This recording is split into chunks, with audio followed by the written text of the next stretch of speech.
This crossover episode of Just Barbarian Things and the Esoteric Order of Roleplayers is brought to you by the generosity of the Esoteric Order backers on Patreon.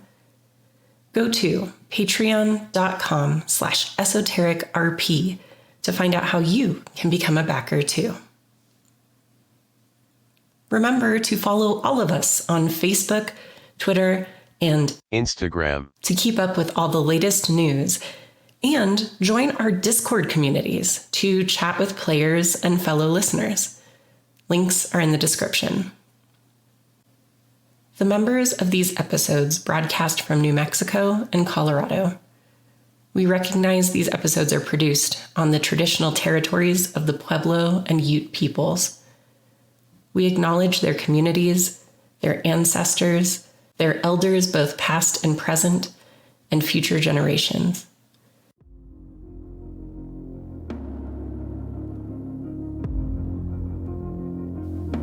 The Esoteric Order of Roleplayers and Just Barbarian Things present A Start in Glorantha, based on the Runequest starter set available from Chaosium. This game features Rainey as the game master, and David Larkins, Des, Kenny, and Santiago as players.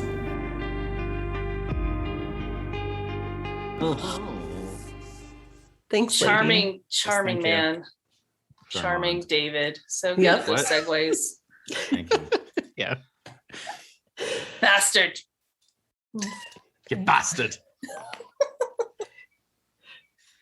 All right. So last time, just to remind everyone, most of the group, so Corsar, Samastina, Kivra, were over there,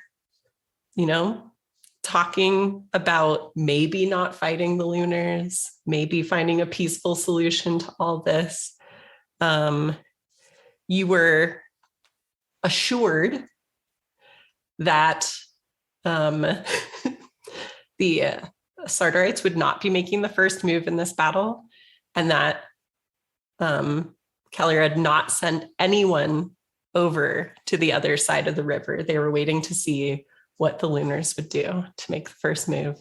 And then heard the sounds that meant that maybe the Lunars were making the first move for some reason. And that's kind of where we left you. And Serzine, you were a little tied up in the Lunar camp, eyeing some weapon racks, but otherwise had been bested as far as being physically restrained. So I think we're going to start off with you and kind of see how you want to direct what is happening right now, where you are. Yes, let me think. Yeah, so I've a bunch of crappy rolls led to this situation, but it makes it more interesting. So even though the rolls are poofy, the action is interesting. So I feel like at this point that there's really nothing I can do until I get more information. So, Okay. So wherever I'm being stored or imprisoned or whatever, I feel like I would need to just hear and kind of sneakily listen more to what's happening outside or inside the tent. I need more revealed to me before I can do anything. Okay. I feel. So at this point, because I think it is fair for you to try to direct a little bit of how they're handling you just based on your behavior. So, because there are a few options, obviously.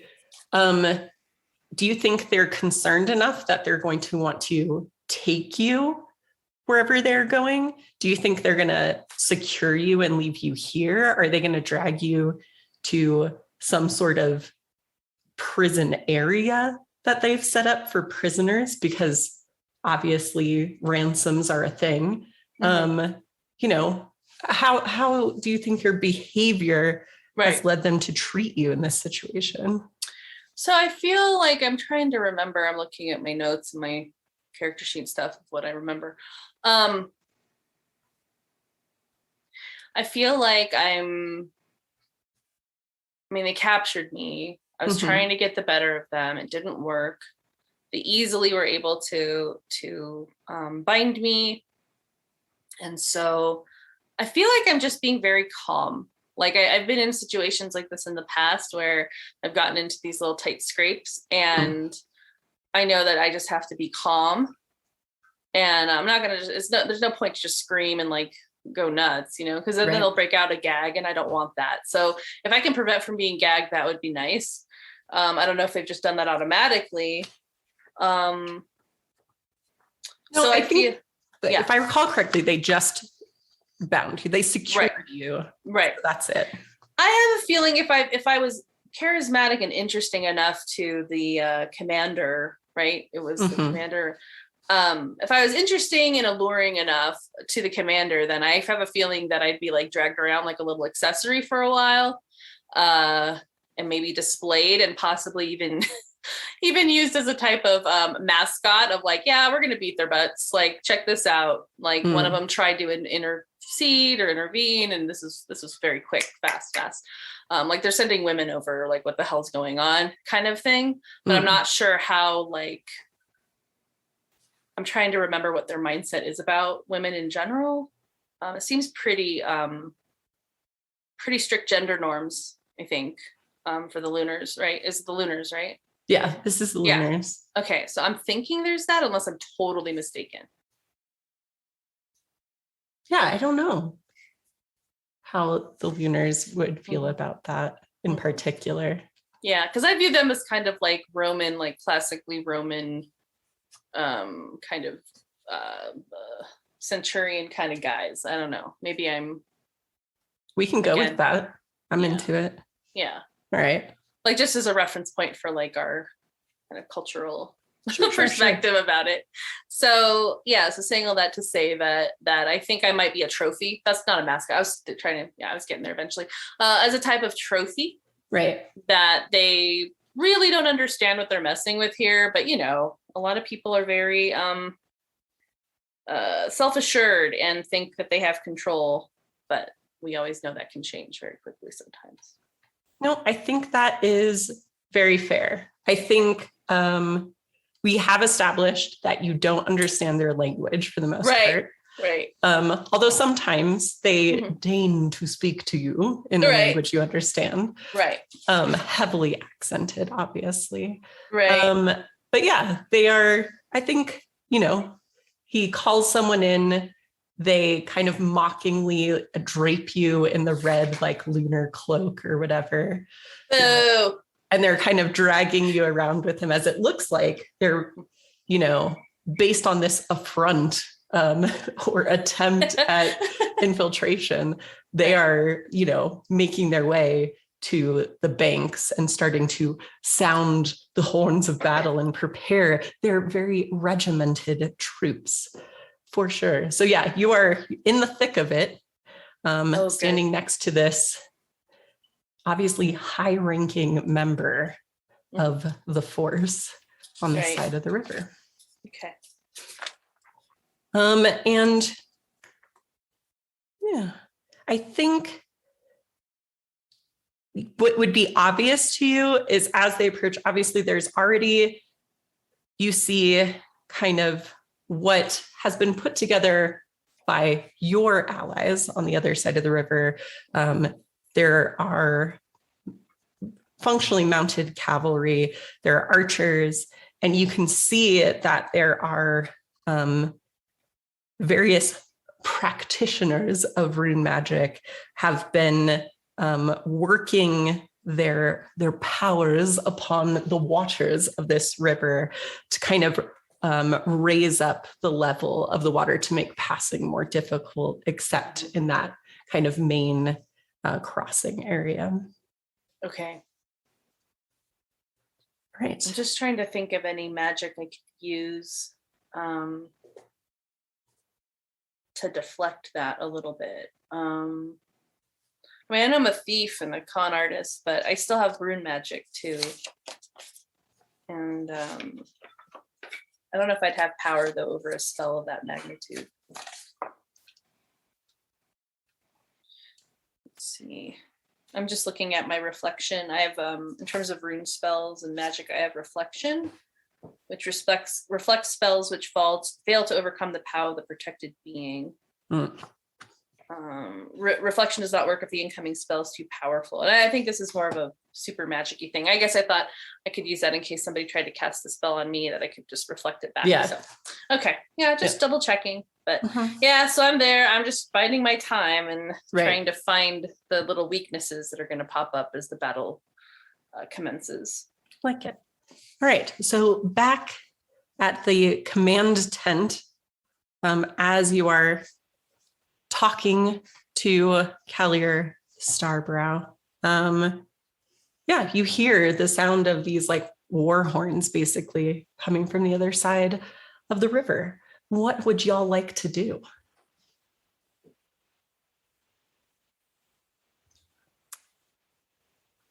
Trying to remember, were we assigned any units yet? Not yet. You had kind of gone over to assess kind of the situation. She'd filled you in a bit on the fact that, like, obviously she has a plan for dealing with their more organized forces, but you didn't have a chance to quite get into that. You do see there's a battle map behind her in the tent. But you had mostly been discussing like whether fighting was the way to handle this. And she assured that they would be doing no fighting unless the Lunars tried to encroach, as it were. Right. But then there is the sound of premature war horns. And obviously, like when this occurs, she starts motioning to folks around her. She seems to start ignoring you a bit more as she's figuring out what's going on herself. I recall pleading to the general that I would like the opportunity to go make negotiations. Yes. Because I abhor violence. Yes. That's right. Yeah. So I would like to do that. And I guess if she's kind of like doing her thing and she's like, I recall her last time just being like, yeah, if you want to go do it, but we're not making moves until they do. Right. So I'm going to look at my compagnons and just be like, all right, I'm going. I'm going to do this. And I guess I'm looking around. Is there like a banner of truce anywhere that I can just like go grab? Or a white flag somewhere? Well, I mean, I think the closest thing would probably be the banners that designate the other healers of your deity of Shalana Arole. Because there are many of them here, for sure. And I'm gonna grab one of them's and hold it up and just be like, all right, I'm going. I don't know. Do you guys want to come? Well, I was going to say maybe we should come along as escorts just in case things go sour, as I'm sure they will. I have no faith in the Lunars whatsoever. I mean, same. Yeah. So like we can hang back, but we'll have our hands on our weapons. Okay. Yeah.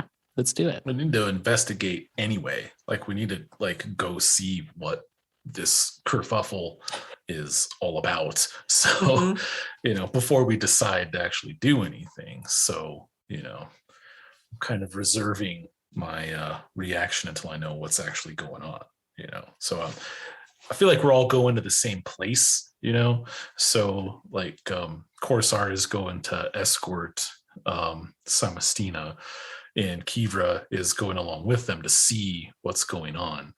And might turn into escort duty. It might turn into like form a line. They're charging, we'll have to see and go from there. So yeah.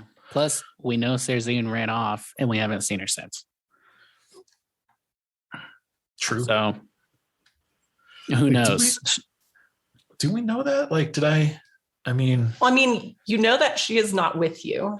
Yeah. Right. She asked, we know she's not there. She said something and then she was like, I'm bouncing peace and like left.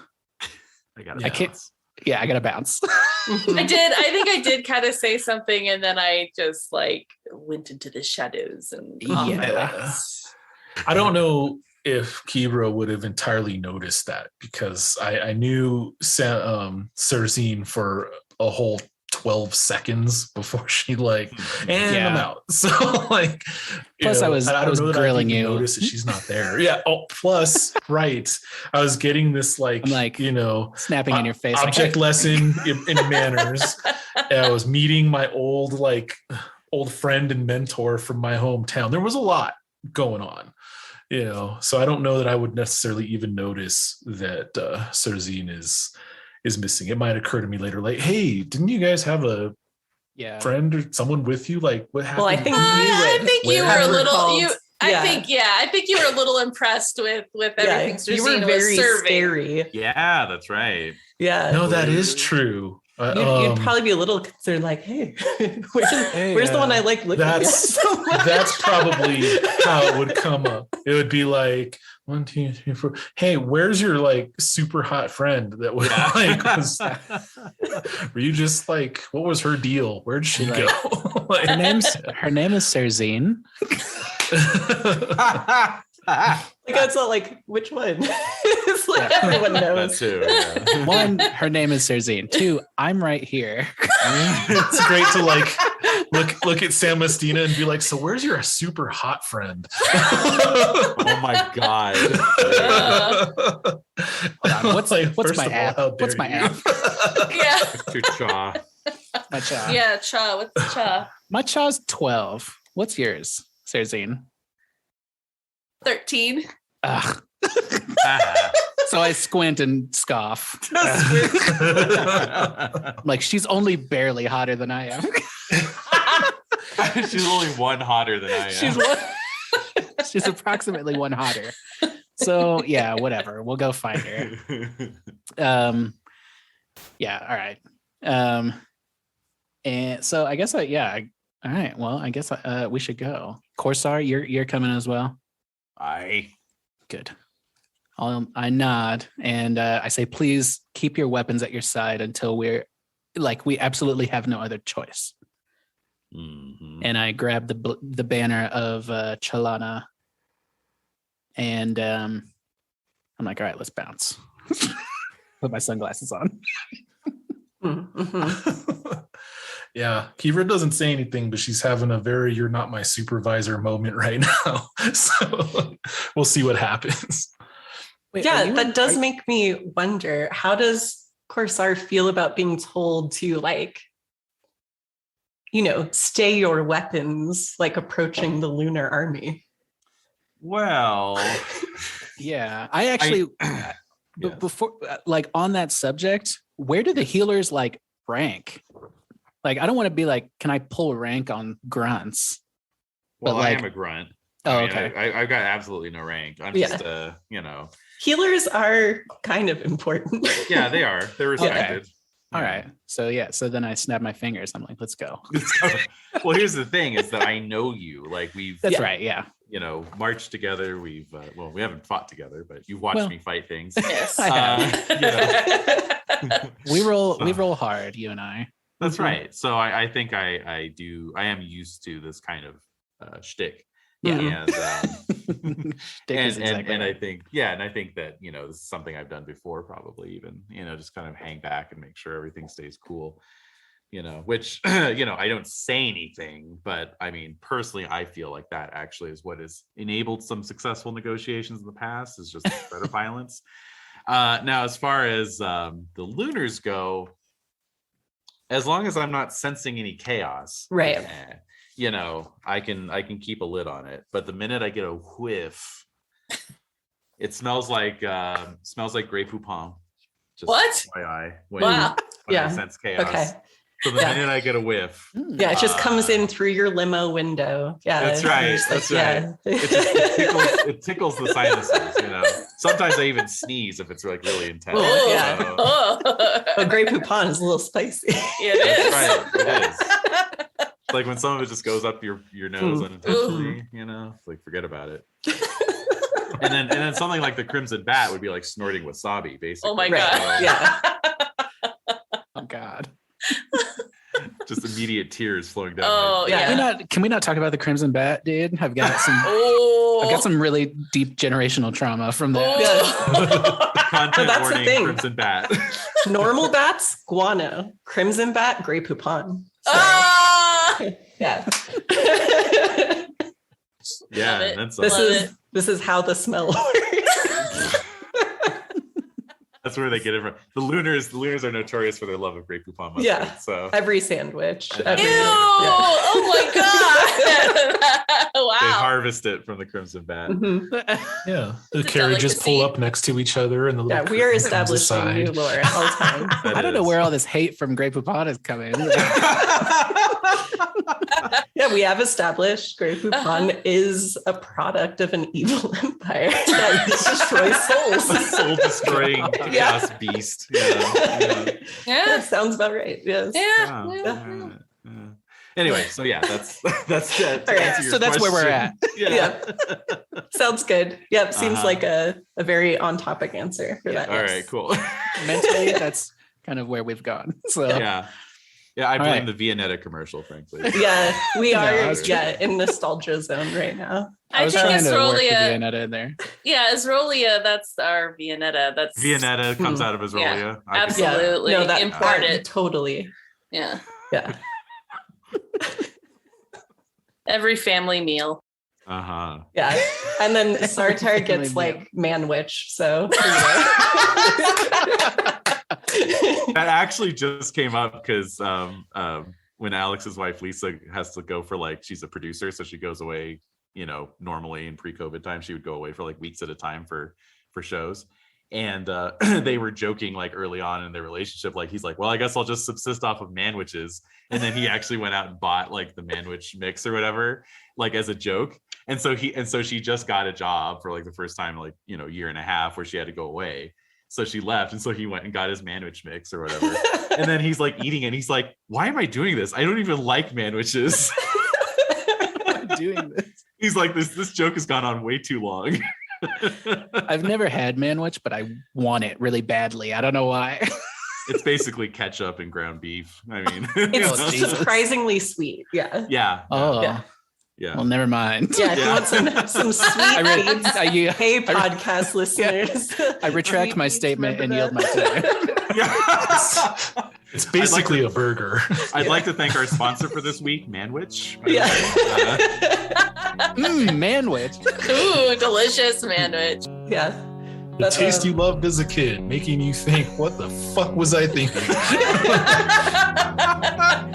Oh my god. All right. Nature, nurture, heaven and home.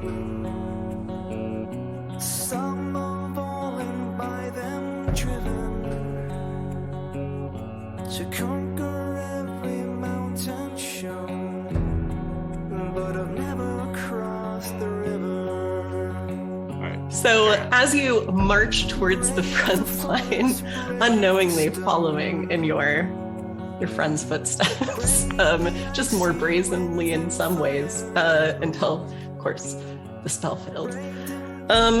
Yeah, you see, a bit of what Sarzine saw, where there's, mounted warriors getting ready for the first charge, there are archers, but you also get a little sense of chaos, things are starting earlier than anticipated. People are running from tents, running from areas of worship where they were preparing themselves for the coming battle, trying to scramble and get into position. And you can see on the other side of the river, lunar forces are just starting to move and to these very strict, kind of grids of soldiers. And you can tell there are specific units. They have their archers, they have their horse-mounted cavalry. And back in the middle, there is obviously kind of this phalanx protecting one of their higher ranking officers. And, kind of on a leash, if nothing else, next to him is a very tall, very curvaceous woman that you recognize, draped in the red cloak of the lunar army. Megan the Stallion. Yes. Yeah. On a leash. Oh, Jesus. Oh my. So I had a question. I mean, You said earlier we sense chaos. Is that chaos with a big C or a little c? that's a big C. Yeah. Uh-oh.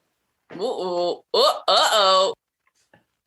Okay. And it's not chaos with a K either. So Oh, No. damn it. no. Let's see here. So it is a special ability available only to initiates and rune masters of the Stormbolt cult. Mhm. Yo. Can only be increased by experience, not by training or research. Allows the user to sense the presence of chaos in animate or inanimate form, including invisible spirits. The skill does not single out the source, but rather gives the Stormbolt cultist a sense of unease or even pain, and the knowledge, as mentioned, and the knowledge that chaos is close at hand. The intensity of the feeling gives a rough estimate of the amount of chaos present is effective within a 15-meter range. That's what I was curious about. Mm. Are the Lunars more than 15 meters away? I assume they are. Well, I mean, it depends on how forward you'd like to march, waving your healer flag before you halt and wait for them to respond. I'm gonna- True. We're on the other side of the river still. We Yeah. haven't crossed through. Yeah. You haven't pushed through your own ranks, but you're on that little kind of sandbar island in the middle to get to the other side of the Right. river yet. You're still on your side. And there's a bridge, right? So it's kind of just like a shallower area in the Oh, water, and then this island, and then a shallower area, like these safe to ford regions, and then the other side. Okay. Well, I guess I would keep marching until I'm wholly within our territory and outside of enemy territory. Mm. Okay. So kind of as far as you can get without actually Yeah. crossing without, over. Exactly. Without just Yeah. being like, boom, I'm in your shit. Yeah. So yeah, you are, with your banner able to part the troops that are on your side, kind of moving between some snorting bison and such at those front lines. And yeah, you can clearly see these organized units of lunar forces still being moved into position. Like they weren't even ready for this to start, but they organize quickly when the horns are sounded. So something's going on. And I would also like to note that I am on top of my kudu or whatever I'm riding, Oh, my great. antelope. So you are able to see through the crowd. Then. Yeah, I am mounted. Okay. Basically, because I want to impress my grandeur, and also because like I'm sure like I want to be seen like, hey, I've got a big banner of the healers. Right. Let's you and me talk and figure what's going on. It's a banner measuring contest. That's right. So I'm probably leading the antelope by the reins then. So I'm a Okay. little bit out in front. Please do. Yeah. Mhm. Nice. Where Where's- are you at? Where's Kibra? Yeah, Kibra. You Is see all this Kibra stuff the too. Banner bearer. Ooh, nice. Kibra holding the banner. Maybe. I don't know. Well, what I want to do, if I don't have the banner already, I definitely, when we break the front like lines of our ranks, right? We come to the bank of the river and we look at this fjord, and there's like shallow river, little like island, sandbar, whatever, shallowness, their side, right? So clearly in my mind, the most obvious place to have a little parlay is on that island. Yeah. So I'm going to take the banner and stride up, splashing through the shallow water to like the first third of the little sandbar island and thrust it into the ground there. And hopefully it'll ripple dramatically in some breeze or something like that. And stand there, feet shoulder width apart, not challengingly, but not necessarily just like I'm here, I'm not moving forward, but I'm not going back either. Yeah. That sort of defiance. Plant the banner and plant myself. All right. And you're willing to just do that, seeing this majestic creature bound and encloaked Yeah, I didn't with generate enemy lines. I didn't generate a passion or anything, so yes, I'm okay for now. Yeah. I thought when you said enchanted creature, you were talking about my antelope. Oh, also Do it that. actually. Yeah. Are you sure Yeah, you're as okay well. with this Yeah. amazing antelope being so close to the enemy? Now, see, there's an issue. That's right. Okay. Yeah. I'm See if checking hate chaos right now. Eight Lunars, yeah. Yeah, I All right. also have real strong both of those. So Yeah. No, this is a Oh, poopy that's situation for true. sure. Shit. What Yeah. what is everybody's hate Lunars? Mine's at Yeah. 60. Ooh. 60. Straight up 0. I don't have any of that. I just hate chaos Same. and authority. So Yeah. And here equal you are. opportunity hate. Yeah. I have chaos, Western barbarians, beastmen, and some other homeland that You are I've the most hateful, peaceful person. I know. Look, I love it. It's just this can't little we bitter all coffee just bean. get along? Can't you just be You're gonna more say you were like the me? God. I thought you were going You to say suck. you're the most hateful piece of shit. Also that. Also that. You are the most hateful piece. I love Samasina person. so much. Yeah. Samasina is like, it's like the spice, you know. Gotta have that. Well, It- All right. She must flow. yes. Yeah. Yes. Can anybody beatbox? Let's see if it happens. Let's make it happen. So you have planted your flag of healership at the edge of this sandbar amongst the Praxian cavalry. And Serzine, from your vantage point, you see this happen. Like you can see this banner of Shalana Arroy, the healing goddess. And, you know, I mean, especially with that antelope there, this is very recognizable as people you know. But yeah, you see them kind of march to the front and plant this banner and wait. Yeah. Okay, so is there any way I can like get out of my can I get out of my bindings? I mean, I have Sure. lockpick. I have lock picks and stuff, but it sounds like they bound me with rope. But That's true. I have to think. I'm looking at my skills really quickly Sure. in terms of like agility and stuff. Have my a stealth. Shibari skill. Unfortunately, no. I do have sleight. Yeah. Is sleight something I could use? Possibly? Yeah. Yeah. Because you're trying to sneakily get out of your bonds. Yeah. Yeah. So let me see if I can do that. Let's see how the dice will be treating me today. Yesterday was not good. I'm just giving y'all a heads up here. Yeah, it's pretty bad. It was really bad. Yeah, And myself. oh, okay. Ooh. So I would have made. Oh no, I did make it! Yay! I have a Yes. 45 in sleight, so I made it. Oh, yeah. Okay. Successful. Yeah. So as this is happening, and especially I think helped by the fact, so this is unusual, right? Healers Yeah. don't go to the front of a war and hang out and wait for things to happen. That's not what they do usually. And so there's this a little bit of commotion where this person who has, you know, overtooketh you is Right. now, you know, having some banter with those around him, like telling someone to go and see what's going on, that sort of thing. So yeah, Yeah. you're able to use this to your advantage, kind of Cool. weaseling your hands out of the bonds. Mhm. You now have a rope in your inventory now. It is available to Rope you. acquired, yes.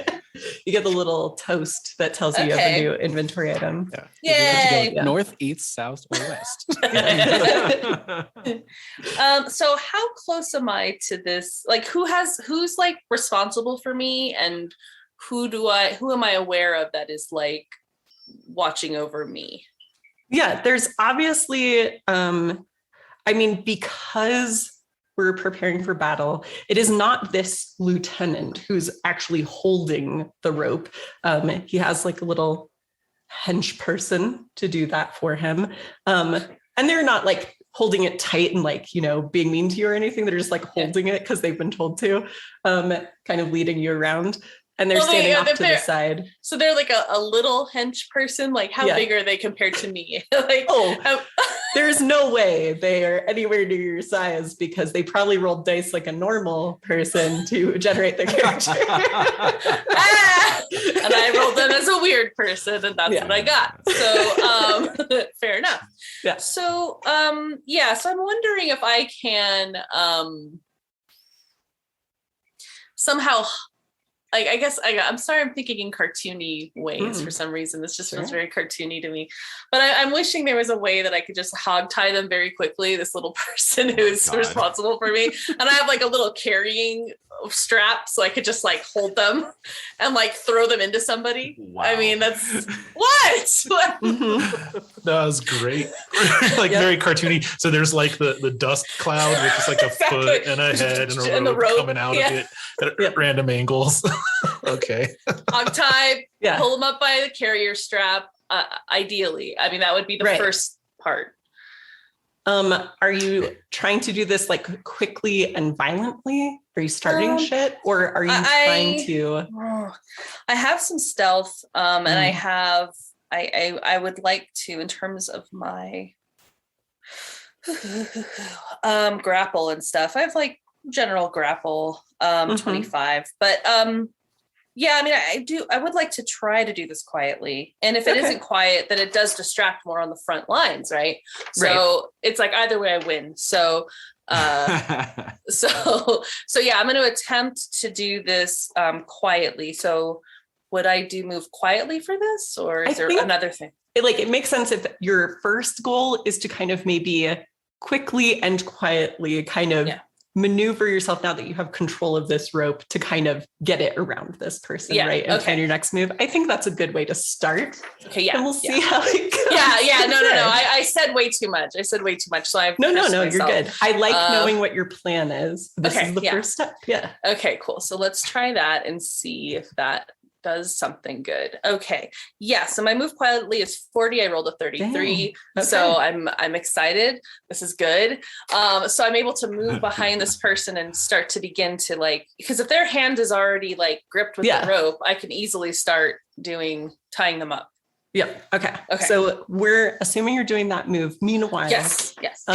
Those of you waiting on the island see some talking and gesturing, and one of the intermediaries for this lieutenant, who's kind of in the middle of this group, kind of pushes forward between the ranks to kind of in line with where their front line is, and calls out to you, says, "What is the meaning of this?" What would I address this person as? Jerk. Yeah, I mean, it seems to be ass. Some lunar, butler. The old lunar butler. All right, so I mean, no one that seems to have any specific rank you would identify, but obviously not the actual leader of this unit or anything. I would probably, I'm envisioning that they're like, I don't know, 15 or so meters away. So I'm probably just going to shout out like, we've come to address terms. Do you have the right to parlay with me? And then I give them the look. That's the sassy pants look. That's a bold thing to say for someone who just assumed the right to parlay on their own part. Well, the commander told me it was cool. Yeah, right. Now that's how you took that. Yes, I couldn't help but notice you said 15 meters. Yep. Can I get a quick sense chaos? Sure. You're welcome. All right. That's called synergy. Yep. Yeah, that's called metagaming. Yeah. That's called beach volleyball. You set up for the spike, right? That's right. All right. So let's see. I'm just seeing if there's. Weirdly, I don't have hate chaos. I do have hate lunars though. Weird. Can I impassion this with hate lunars? Of course you can. This is all lunar all the time. I hate these guys so much. All right, so I made that Cool. regular success. So that's Huzzah. 20, right? I'm checking. I have my stuff up now, but now it's all in different locations. Of course. So But I've got my little like DM screen out and everything, but I haven't learned all my new Yay. spots. that's right. Where do they have it on here? I should. Come on, DM screen. Why are you gonna be like that? No, totally rude. Rude. it's totally not on here. Oh no. That's interesting. Okay, I can get it on my other stuff though. I have so many references now. Yay. There's so many things to know, everybody. Okay, So much to learn. Yep. I know, right? That's all combat stuff. You think it'd be there. It is not. That's cool. Oh, I got it here. Plus Yay. 20. Plus Yay. 20. Okay. Okay. All right, 65 or less on the sense chaos roll. A 0-2. Oh, Oh. Yes. If there is Grey Poupon to sniff, I will be sniffing it. oh yeah. Thank God. Getting Okay. a nose full of it. Ooh, chaos. Mhm. What sort of chaos might the Lunars keep in store should this battle not be as easy as they anticipate? Probably it would be most likely incorporeal, I would think, like spirits or magic, Yeah. So yeah. If they had it at all. And if it was around this dude, I don't Right. know. Yeah. Chaos demon sitting on his shoulder or something. I think you don't sense any like actual chaos entity within your 15-meter range, Yeah. but there is the stink of chaos upon this one, as if they have been in association with it very recently. Oh shit. All right. Gross. All right. My my grip tightens on the reins as I make a silent resolve that I will kill this one first. Oh. Nice. So yeah, so Samasita asks if he has the right to parlay, to hear terms, or to give terms. And this person who gives, Corsar kind of a weird look because Corsar is apparently staring and flaring nostrils at him or whatever. Yeah. Says, I am able to hear what it is you have to say and why you are causing this. Why we are causing what? You are saying that there are terms, but are you not the ones who've sent a spy into our midst? And he gestures back towards Cersei. I say we sent no such spy. Whatever she did on her own accord. Wait a minute. The secretary will disavow any knowledge. That's right. Let it be reflected in the minutes that we did not send a spy.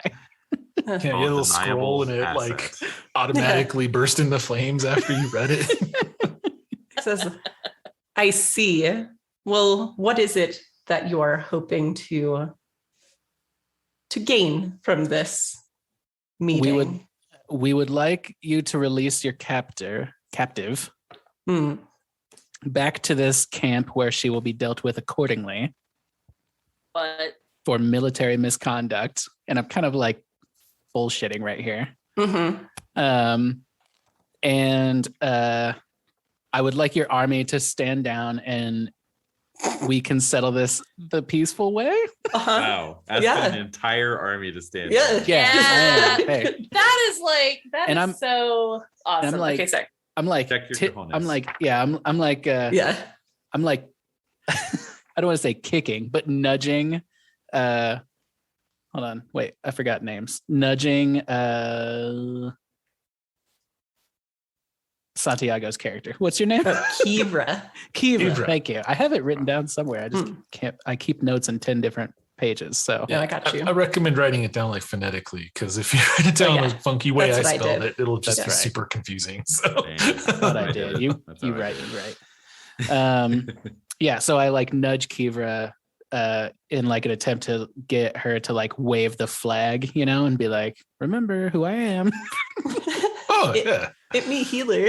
Yeah, exactly. Yeah, a little shake. Yeah, exactly. Like prouder. Projecting too little strength. All right. Nice. So, Yes. talk to me about the skill other than your cajones that you're using to make these demands. Huevos in Yeah. action.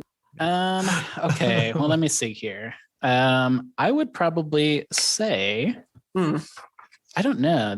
I don't think it's like is this a manipulation role, or am I trying to like talk to this person and kind of, I don't know. Well, I mean, based on what you've said about your character, this seems in earnest. I don't think you're trying to lie to them about this. Yeah, no. no. Like, this is I'm not legit trying what to- you want from them. Yeah, exactly. I'm just Yeah. trying to get them to do what I want them to do. So some sort of communication. Maybe bargain? Ooh. I mean, you haven't offered them much in this deal, but you can certainly try. I mean, yeah. Could you just stand down and be a pal? Could you Yeah, just- you just give us that person back and also don't fight. Thanks. I'm like, can you chill the fuck out? And I'm singing. Oh, okay. Sure.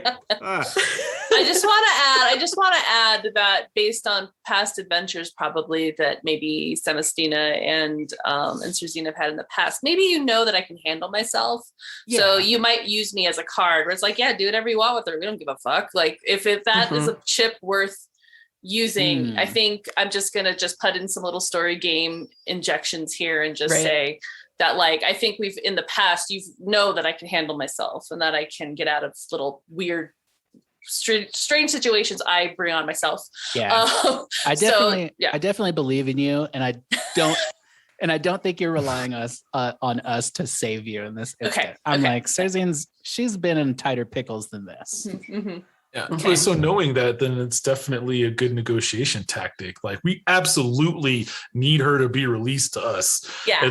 And all these other things. And they're like, well, you can have 4 of the other things, but we're not letting go of her. Like, well, let me talk to my people. Hang on. And you do that thing where you go talk to the manager to see if they can get the price they want on the car. And the manager. You know what I'm saying? Well, no, but you have to pretend to like, yeah, totally. Take off your hood to reveal your Karen haircut. Right, yeah. What do you guys want to cook for dinner tonight? I mean, there's some of the forever stew in there still, but maybe if we beef it up with, look, they're getting impatient, and you go back like, all right, I guess you can keep her. I mean, but we're gonna need 6 of the other things. Sure. Like, So if you want to try bargain, this is mostly just going to see how seriously they kind of take what you are saying to them.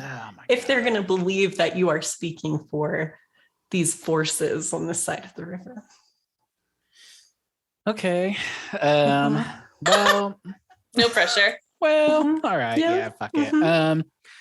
So yeah, I'm just gonna kind of be like, look, we didn't. Okay, so just to clarify, like 1, we didn't send the spy. Right.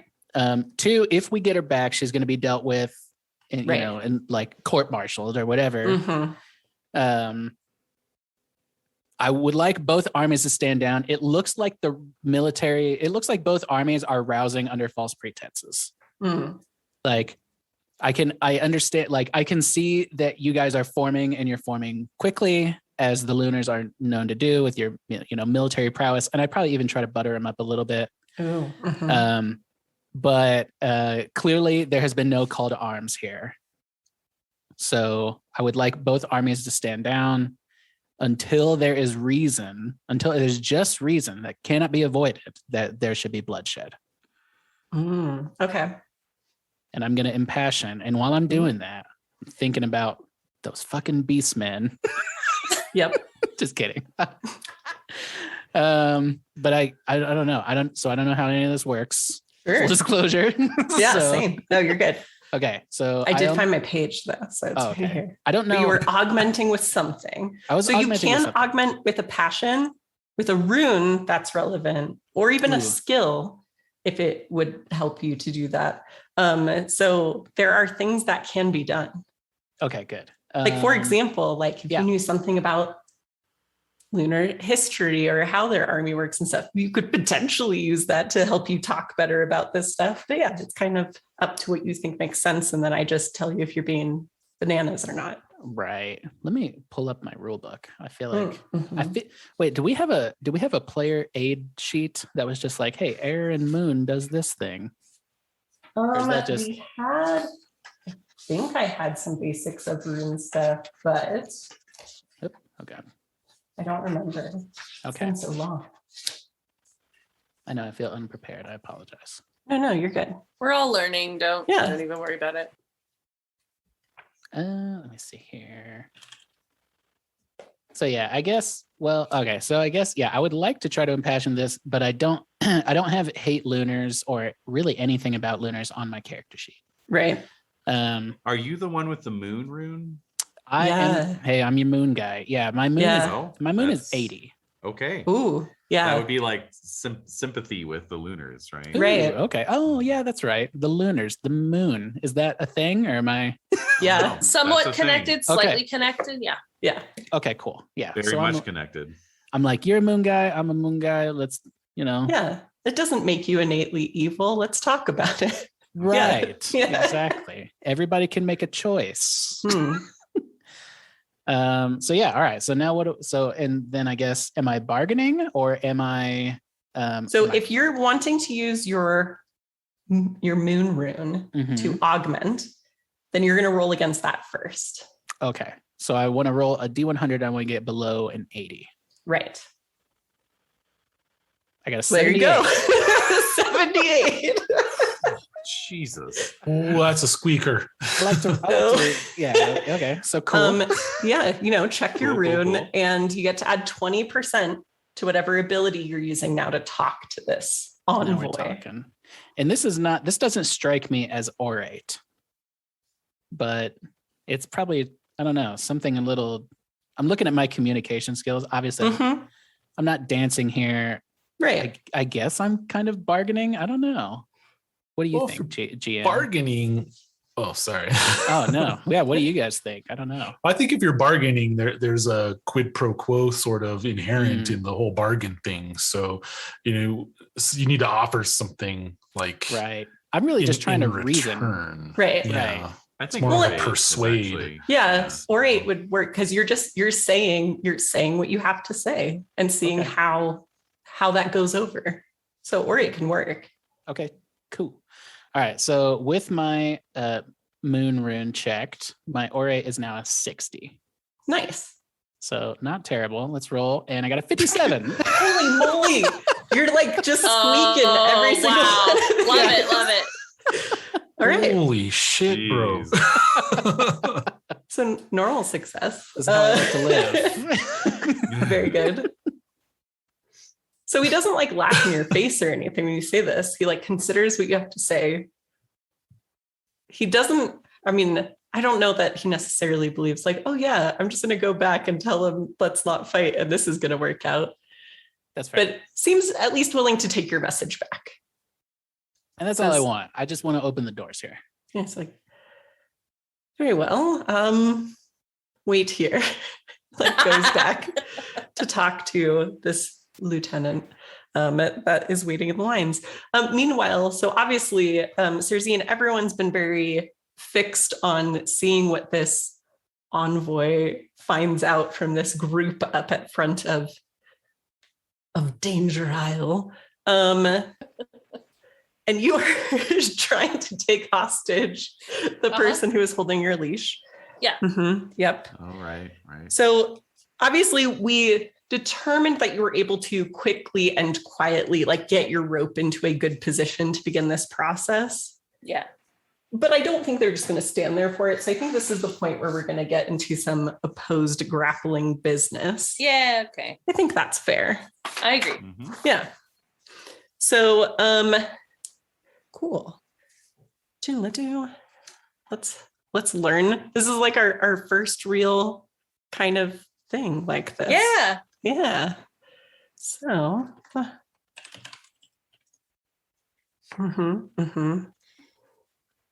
how the heck does that work? Okay, grappling.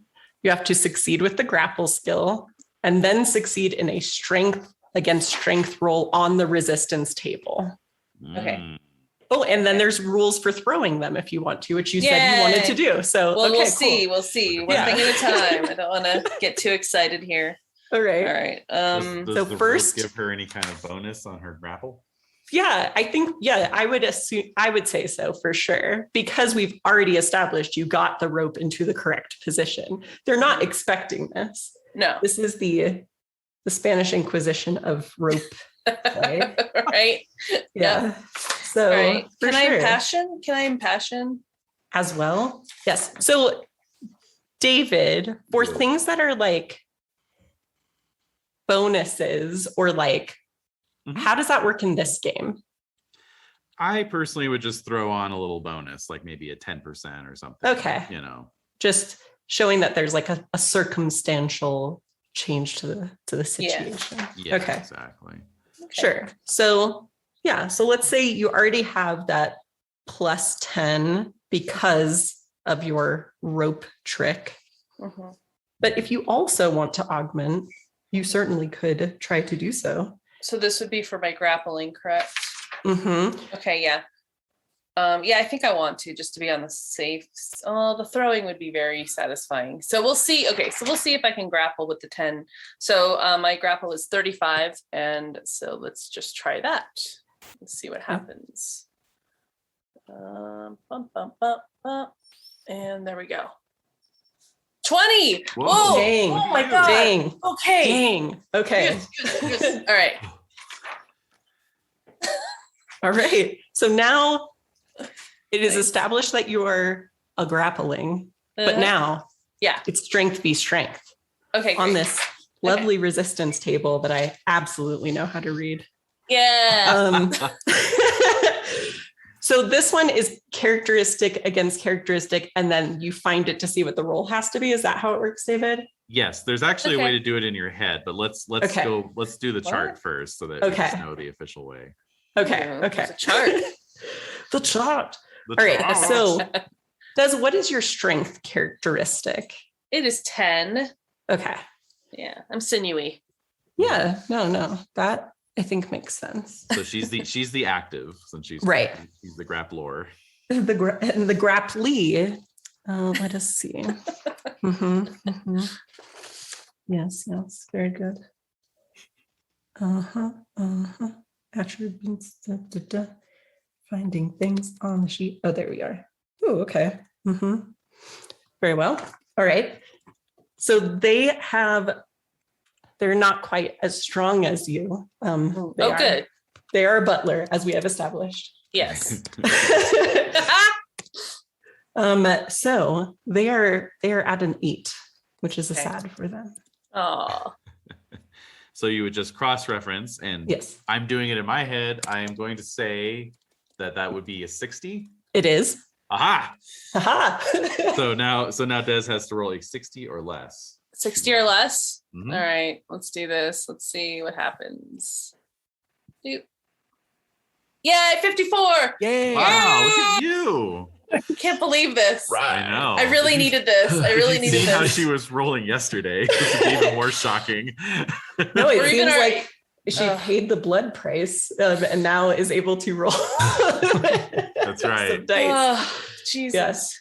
It's been so long since I've succeeded. This is a weird feeling. So the way to do it in your head is you just subtract the active attribute from the passive attribute, and then multiply that by 5, and then either add or subtract to 50. So in this case, like the difference was positive 2. Kenny and I made the same face.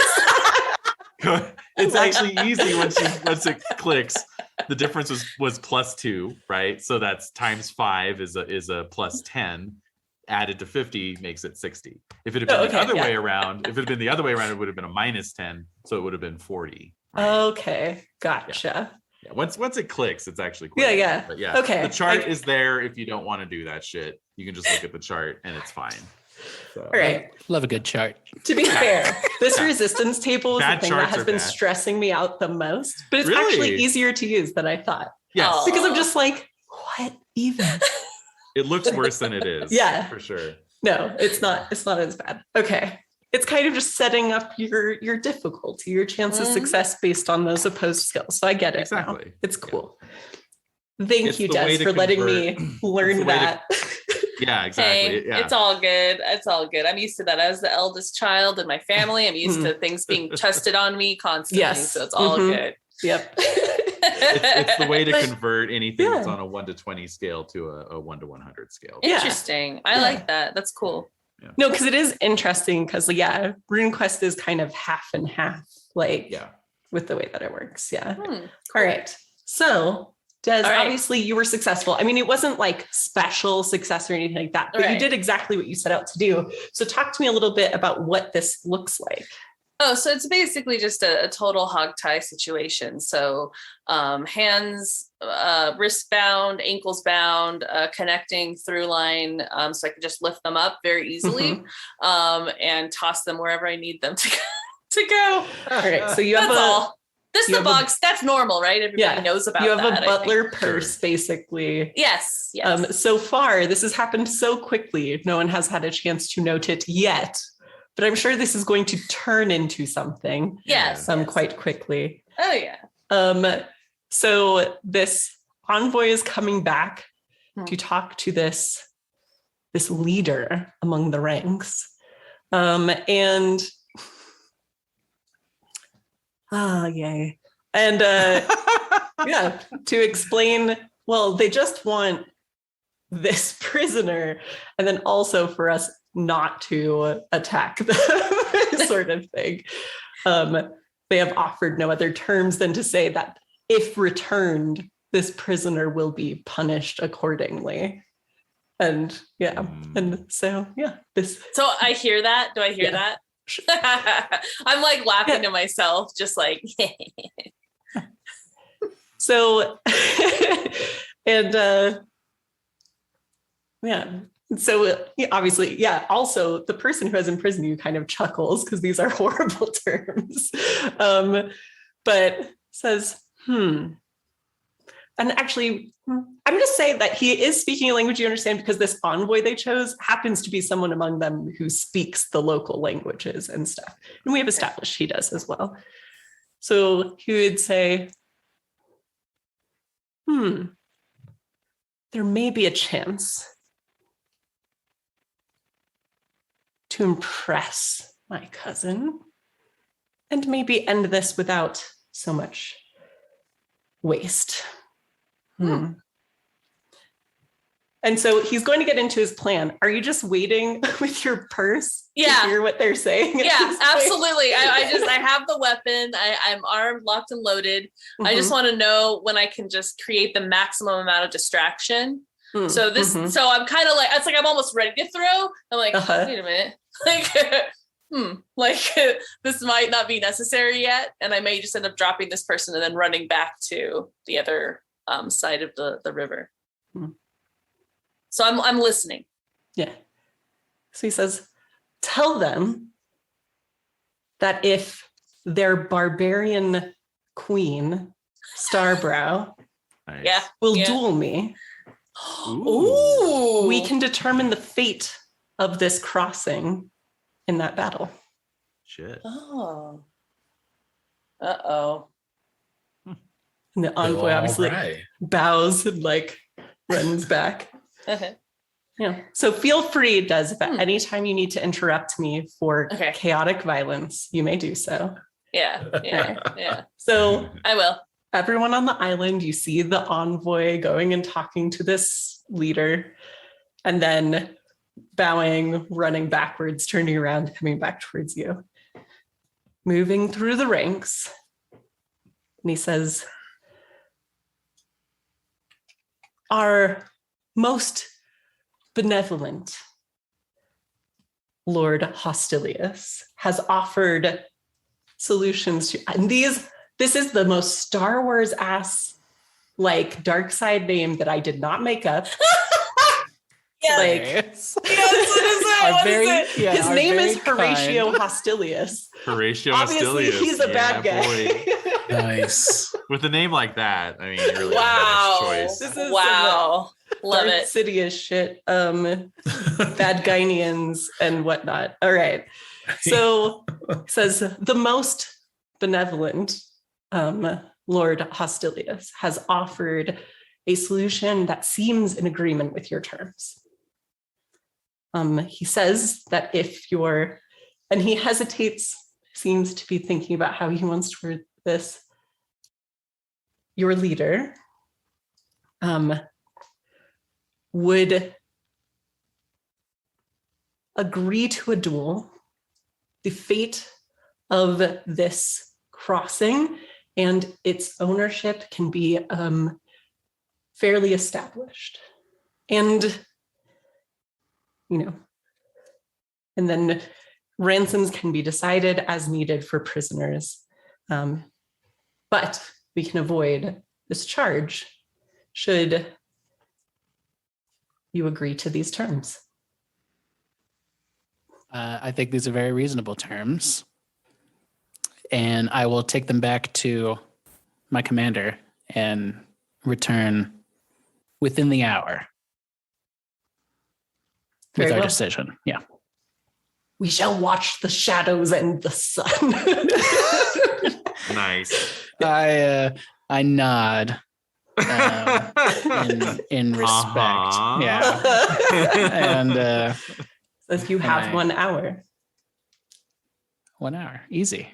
Yeah, Got time for it's- lunch. Yeah, it's so great. Make a sandwich. That great be Yeah. fun. She's going to immediately say yes. And then we've got an hour to kill. All right. So, Yeah, for sure. all Well, right. she's got to limber up, you know. She's gotta- True. Oh, yeah. True. Yeah. You yeah, must stretch That's right. before All you right. dance. Yeah. I'm gonna say that stench of chaos is really bugging me. Yeah. mhm. Mhm. I think if it's all right, I'd like to do an opposed passion roll just to see how I'm feeling about this whole thing. Yeah, no, I think that's very reasonable. Yeah. Okay.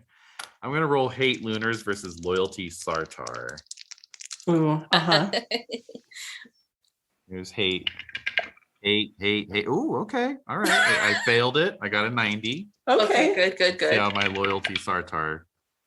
Okay, I made that. Oh, All right. wow. So I'm gonna choke it down. I'm gonna, all right. Yeah. All right. But I feel like you're I'm- building up. I feel like you're building. I am. Building. I'm noting that dude. I'm noting the steward or whatever, the mouthpiece Yeah. of Mordor, and I'm going to Mordor. take him out whenever whenever the opportunity presents itself. He's I going see that down. you're kind of like white knuckling the reins. Yeah. And you're struggling a little bit. And I like put my hand on your shoulder and Oh. in like a reassuring, like, I Mm. see you struggling. Like, don't worry. We're gonna make it out of this. And also like I'm proud of you. Wait, is this in real life or is this the character? So this is This is- happening right now. It's both. It's both. I just want you to know. I'm really proud of you. 1 for choking down that hatred. 2 for doing that math in your head. That was super impressive. Not that impressive. This is the thing. Call of Cthulhu used to use the resistance table as Yeah. well. So I Oh, mastered okay. that little trick, 25 years ago. So just a lot of practice. Yeah. Wow. Well, I'm really impressed is what I'm saying. All So right, well, I'll take it. Thank Yeah. you. all right, let's get back to Scarborough Yeah. and we'll figure out what's going on. Damn right. I'm wondering what Kiefer's doing. What's going Yeah. on there? Kiefer, how you feeling Flag about all waggle. this? Oh, we're preparing to return back, and Mhm. I'm like, oh man, I get to see Keller Starbrow like slaughter this dude in a duel. Like, I know. dope. Do I have time to make Pretty the sick. popcorn? But we're gonna leave the banner here, like, you know, because once you take it down, then that means negotiations have ended, and it's time to extend negotiations by other means. So I want to make sure and really jam it into the sandbar so it doesn't fall over, and cast a pall over an otherwise lovely blood-soaked gore fest. So lots of Caro syrup. Oh yeah, Delicious. Yeah. On your pancakes. Blood pancakes. Cool. All right. So yeah, I'm gonna make sure to just really grind it down into the sandy Nice. loam of the sandbar. Sure. I note that you do that. You know, when we start walking back, I'm going to look down at you and say, well done, Kivra. There may be hope for you yet.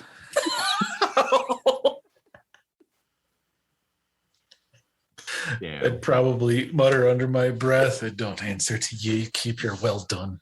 Oh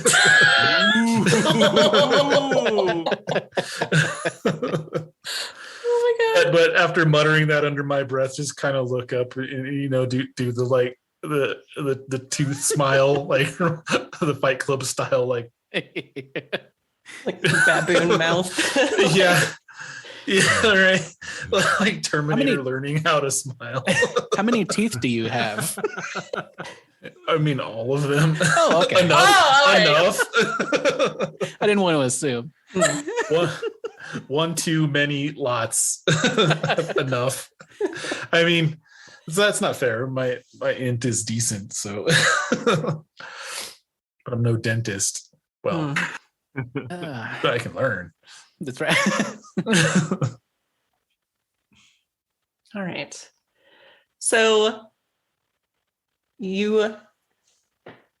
Sarzine, you see your friends turn and leave as the envoy comes back to talk to your captor. And yeah, so the envoy says they have promised an answer within the hour for this duel. I mean, I want to see this duel. Like, I'm excited. Everyone So wants to see this duel. so I'm gonna put the. I think what I'll do. Mm. It just sounds. I don't know what I'm like wondering if I should just untie my butler or whatever we were calling him, untie them and just have them put the ropes back on me. Is that completely absurd?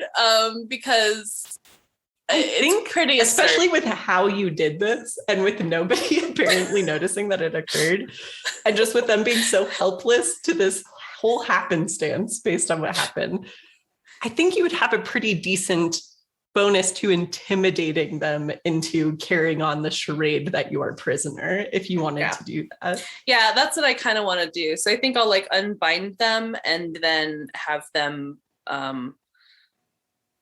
like kind of rebind my hands or whatever. Mm-hmm. And it'll just be our little secret. I hope it didn't awaken anything in them, but it may have. They may have to generate Mm-hmm. a new passion. Mm-hmm. But yeah, so what's your intimidate at base? Like, what are you at right now? Here. Yeah, my intimidate is 20. So yeah. So I mean, if anything, I mean my height is probably fairly intimidating. Mm-hmm. But it's like when I talk about not my height. When I'm there, I like the idea that I've kind of created a approachable demeanor, even though I'm very huge. Right. So, I mean, I would say with them being a quite tied, like I would treat it like you've augmented the role for your intimidate. Like I would give it a 20 for sure. Okay. So let's see, just to see how likely they are to sell you out or do something at some point. How long they're going to go along with this? Okay, I fail. Yeah. So so that's So if I had that's definite fail. Okay. So, I mean, part of this is language barrier. Right. But they do retie you when you untie them and offer them back the rope. So there is that. But yes, they tie it a little tighter than you were expecting for having intimidated them so well, obviously. Yeah, I know. That's weird. Like, okay. It is. It's all good. Nice. I hope And this person is smart enough to realize that if they rat out Cerzine, they're ratting out themselves. Like, under my watch, she totally got free and then got the drop on me and then tied me up and all that. So that totally all happened. Let me just fill you in, boss, on my utter incompetence. Like, hopefully he's smart enough to keep that on the down low. It's a mind game too. You know, it's definitely just messing with him for fun because I can. So but I want to see this duel. That's my main priority now. Yeah. And so you can see that in preparation for this, he has summoned someone to bring a shrine that he may prepare himself for the coming duel and things like that. Everything's doing, obviously probably looks real gross and dumb to you, but there you go. Yeah.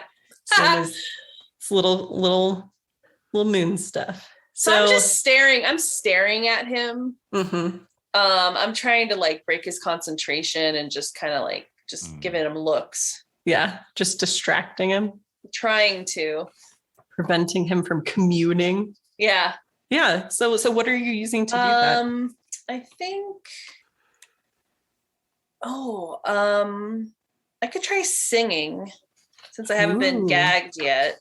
No, that's true. You haven't. I could attempt to sing, and I can use that. I would want to, because I hate authority so much. My character does, and he's basically the worst. He is. So I think if I try to augment my singing with that, I could just try to distract him that way, even if it disrupts him just from doing that and right. By telling someone to, just put a gag in her mouth or whatever. Let's see that. Okay, so I make that. So that's a plus 10 or 20. Yeah. Plus 10 to my singing. So we'll see. You get plus 20 for your 20. Success. Yeah. Okay, so I'll have to write that down. So they always ask that, I think. Okay.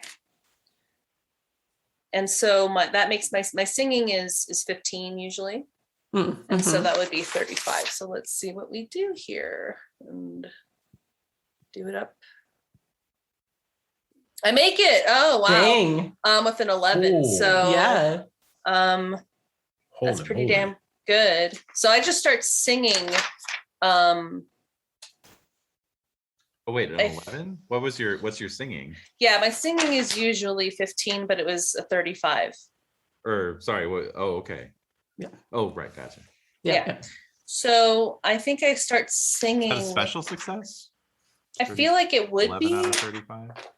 I feel like it might be, but I don't know. This is a game where I need a calculator. I don't have a chart. I mean, wait. What's the special success is 10%, correct? 1/5 actually. Yeah. 1/5. So not quite. So not quite. Yeah, not quite. Yeah, Okay. Close though. Yeah, very close. So I start singing just wait, what season is it again? I'm trying to remember what season we're in right now. Ooh, I think we're in the autumn. Yeah. Yeah, because Is it was cold, but not Cold-ish. wintry. Yeah, so I'm just trying to remember what season we were in, but I didn't write that down. I can go back. I have it in my notes. Let's see. Going back early. Let's see. Blah, blah, blah. And then what day of the week is it too? Oh, yeah, we have all that. It's God Day, Movement Okay. Week, Earth Season. It's Earth season. Mhm. Okay, because I was born in Earth season, but I was born on Fire Day. So I'm gonna infertility week. So I think I'm Of gonna course you were. I know. So it's God Day, but it's Earth season. So I think whatever seasonal God Day song, something that would fit with the season. I'm just gonna start singing it and really loudly and just start, seeing what happens. Mm. I like So there's some chant or some song that's pertaining to Earth season, and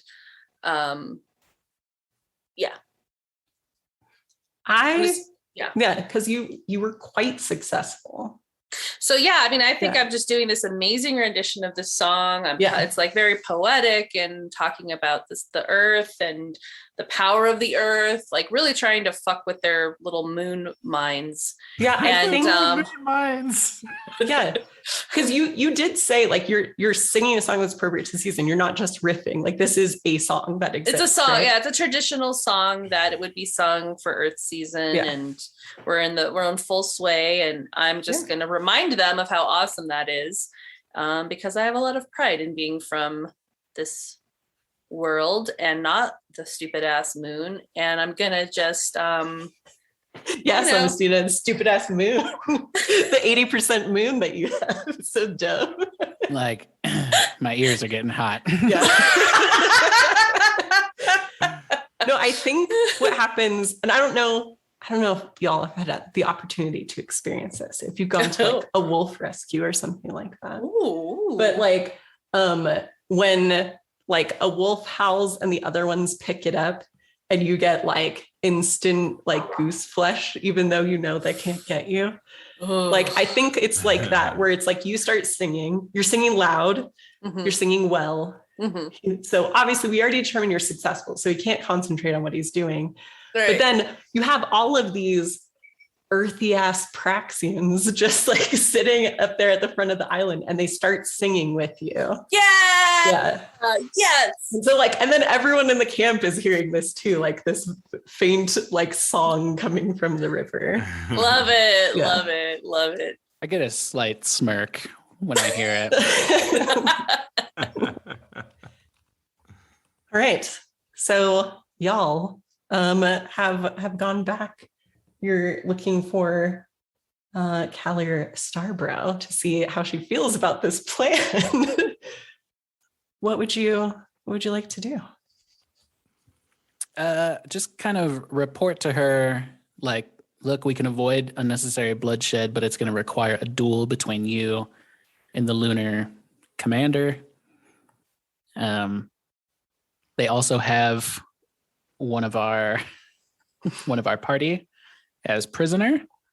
Although we can feel free to use her as a bargaining chip, I'm more than confident she will be able to escape on her own. I see. But I would defer to your judgment. And then kind of like, I don't know, like look to Corsar and oh my gosh, Santiago. I'm sorry. Kivra. I got it. I wrote it down. Corsar and Kivra, and just be like either back me up or like give her your opinion. Like if you think this is a good idea, or like what is your counsel on this? What do we know about Horatio Hostelin? Oh, Hostilius. Knew it was something like that. Do you say that out loud? Freddie Theory in front of Starbrow, or are you asking? No, I'm asking you like what Kivra would know. Like, do I have like history or thinking chivalry? There's a whole knowledge category. And I would say in this case, because you are from Sartar, this war has been going on here for, I've been grinding my whole years. Life. Basically that Callier's been doing this. You could roll like Homeland lore or something like that if you wanted to see if Homeland you've heard this lore. name before. All right, here we go. So we're looking for a 50, 49 or less. So here we go. All right. Never heard of him. No, that's a dumb name. I think it's a made up name. Lady Stormbrow, Lord Stormbrow, your browness. I think it's I don't know that that's his real name.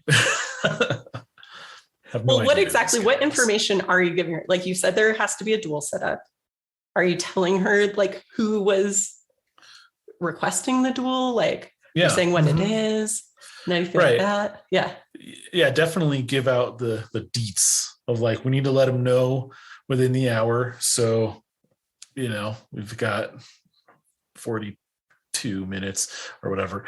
And it's Horatio Hostilius who's thrown down the gauntlet. Mm-hmm. And we would love to see you, like redden the river with his blood.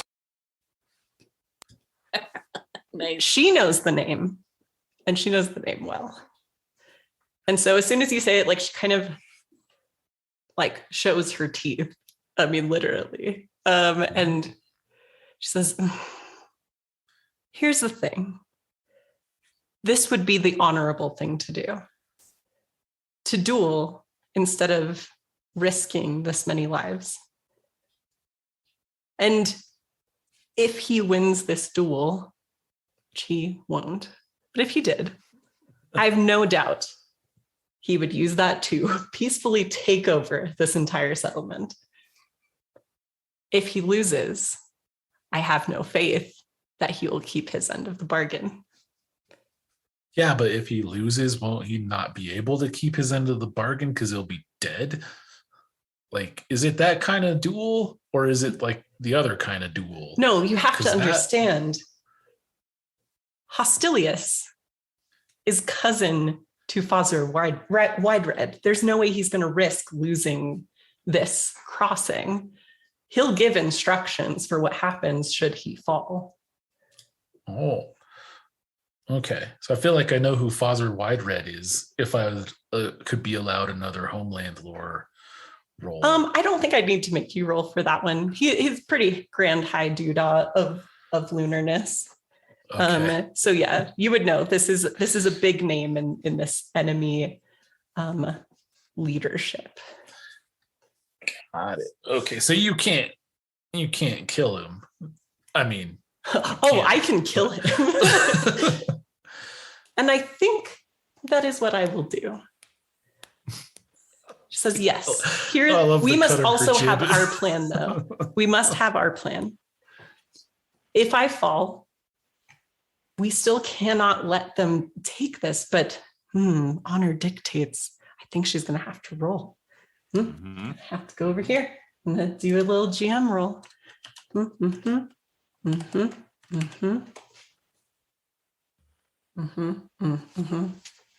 Okay. All right. That's a high roll. Okay.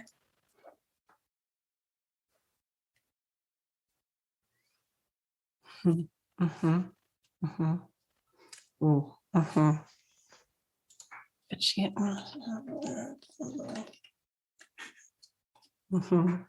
interesting. Okay. She says, okay, this is what we're going to do. I will duel him. Well bargained, priestess of Shalana. This is a good solution if we can avoid bloodshed. However, if he falls and they charge us, we must unleash our own reinforcements. And this I will leave to you. Oh, shit. I will defer to my companions. Their military might it far exceeds my own.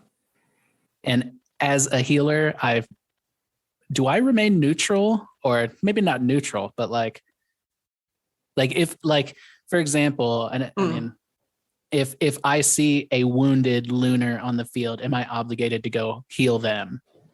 Think of your hippopotamus oath. You're right. The hippos. I think that would be, I mean, in a lot of ways, I mean, you don't have hate lunars specifically. True. Yeah.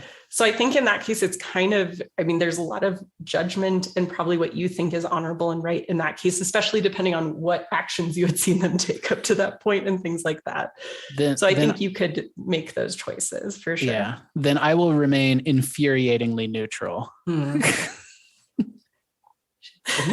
army who has like kids like that go through the battlefield and just like kill the wounded enemy soldiers and take their like rings and stuff like that? Like, are we that kind of army, or are we like We Are we can the if we baddies? want to be, if we believe in ourselves enough. It's up to you to establish what kind of person you are.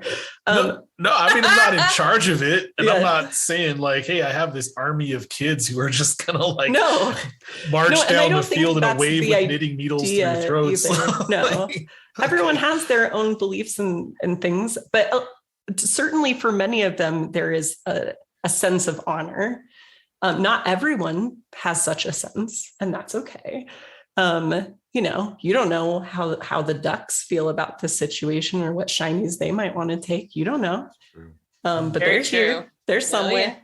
Ducks are here. Are there little baboon people here? Maybe. I don't know how they feel about that stuff. It's cool. But so when you decide to be infuriatingly neutral, she turns to your companions as directed. And she says, well, war pups, here is what you will need to know. Mhm. There is a signal that tells our hidden reinforcements to come out from the village and join battle. It is, it can be sounded from the secret encampment that we dug into the cliffs and the banks of the river.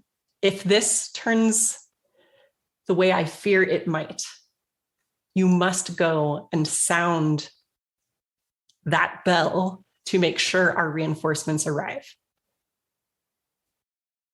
But if they uphold, based on honor, what has been agreed to, then let your honor guide you in deciding if that is the correct decision to make.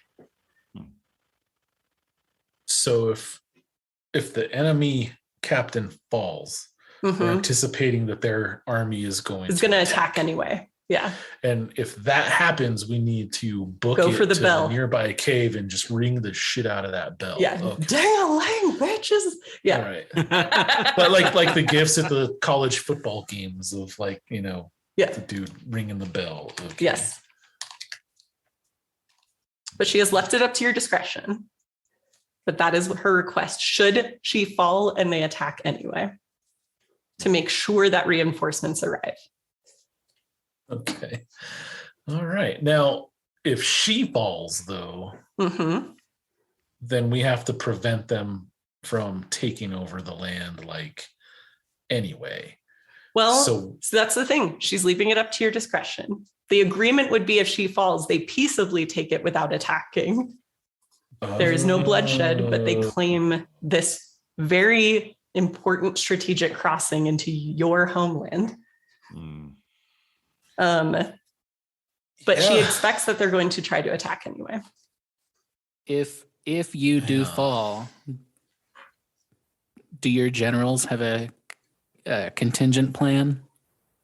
Will Corsar and Kivra become promoted in some way? If I fall, those who have fought with me know the next places that must be defended. Okay. And should these war pups choose to follow the army, I'm sure they can continue to serve well and with regard, even in my absence. Then please inform their superiors to your decision. Yes, this planning is required. Yeah, and you said, I have exactly 43 minutes. Let me beep, boop, beep my Casio so we can make sure you show up on time. Yes. Right. Technology appropriate. Yeah. Thank you. All right. Well, yeah. Okay. Well, whatever you need from us, I think we can supply it until the time comes. Well, I'm sure there are many who want to see the outcome of this duel, so I must prepare. But I'll get thank the you, Jumbotron. Priestess, for for attempting to save our own and theirs this day. I give a deep nod, or a curtsy. I don't know. Do you curtsy in this time period in the Bronze Age? Probably Whatever you not. wanna do. Probably not. I mean, I don't know. Do you? Yeah, I don't know. Like, Probably, yeah. You tell us. I guess Maybe I would just. Shalana Arroy cultist curtsy. Ooh, there you go. Yeah, I do a very weird bow that no one's ever seen before. Whoa! Oh, yeah. Instantly Wow. gain reputation. Yeah, exactly. Yeah. My liege. Mm. and It's like yeah, I'm just like we'll get our preparations, you get your preparations, and then we'll meet at the crossing in 3/4 of an hour. 3 shakes of a lamb's tail. So this, Yeah. did she tell us where this secret bell location is maybe found? Yes. So it's dug into like the cliff side of the riverbank on the village side of the river. So on your side of the river, not enemy side, kind of north of this battle location. So you would have to go. You can see the river from that location though. Yes. Okay. So if I position myself and I can watch the duel, Mm. I can be there to ring the Yeah. bell immediately, right? Oh, you very well could. Yes. I see these. absolutely. Yes. That's the smart move right there. Big I'm galaxy thinking the same brain. thing. Yeah, especially Yeah. if y'all had, I mean, you can see the river. I mean, you assume based on how the outcome goes, it will be obvious if something happens one way or the other because there will be big reactions that occur. But you could also set up some sort of signal should you want to, or, pull some Paul Revere shit or whatever you want to do. Yeah, no, I shall remove myself to the bell and keep an eye on the duel from there. Yeah. Just within, sprint distance of the bell. When you head off, Corsar, I want to bring you in for a big handshake and kind of hug, and just kind of whisper to you, keep an eye out on your surroundings. We do not know who knows the location of this place, and we don't know what kind of threats may lurk around the spell. That kind of thing, just keep your wits about you. My wits. They give you a kiss. It's No, not yet. What? Not now. Not now. Not now. In my mind, I'm like, okay. The kiss of peace. That's right. All right. Very well.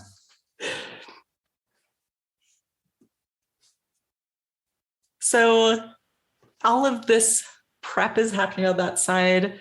Corsar is going off to try to, much like Taco Bell wanted us to do in commercials of old, run to that bell, get to that border, be ready for it. And on the lunar side, these preparations, this desire to commune with deities, to make sure they're well empowered and ready for this duel, not going well. This Hostilia seems annoyed, not scared, but instead of being confident is kind of pacing, checking weapons, in ill-tempered, I would say. And he turns to his envoy, the one who stinks of chaos. Okay. And because we've already established that he speaks in a language you understand to the envoy, he says, get your pet and make sure they cannot summon their reinforcements. We know their secret plan. Stop them before this begins.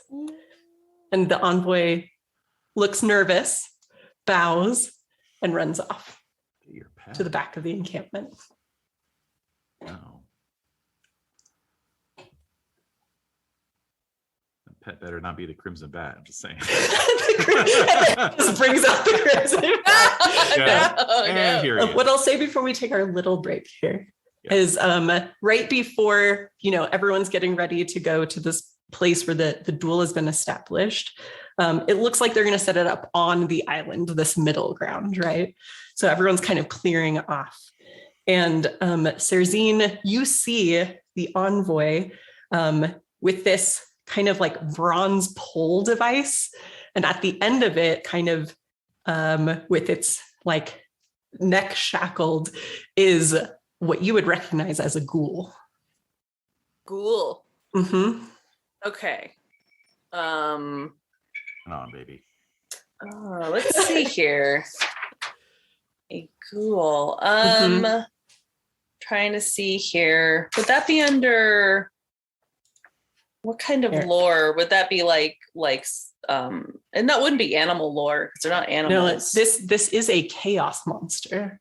Oh, I no. picked it specifically for David. I thought I almost, in honor of Halloween, chose a Jack-O-Bear, but they seem too strong.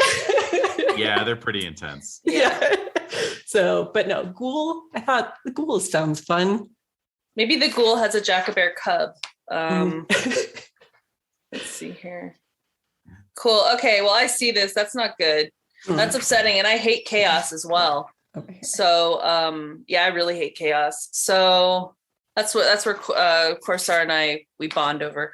Oh, that's upsetting. It almost makes me falter in my continued singing. But I'm still staying strong as I see this thing. Ooh, no good. No bueno. Oh man, y'all are just doing the fun Everybody's stuff. bringing it. Everybody's bringing it. Excellent work.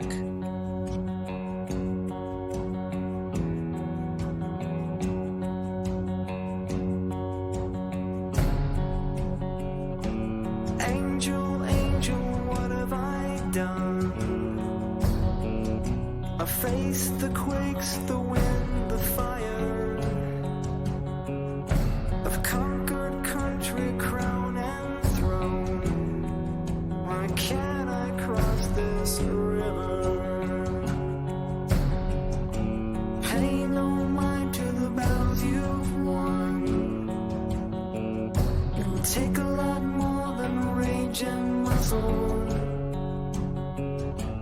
Open your heart and hands, my son, or you'll never make it over the river. I'm heading for the bell, right? Yeah, you're heading for the bell. Okay. Cool. Same. I mean, Are you? that's what I'm Are you going with? Yeah. Mm-hmm.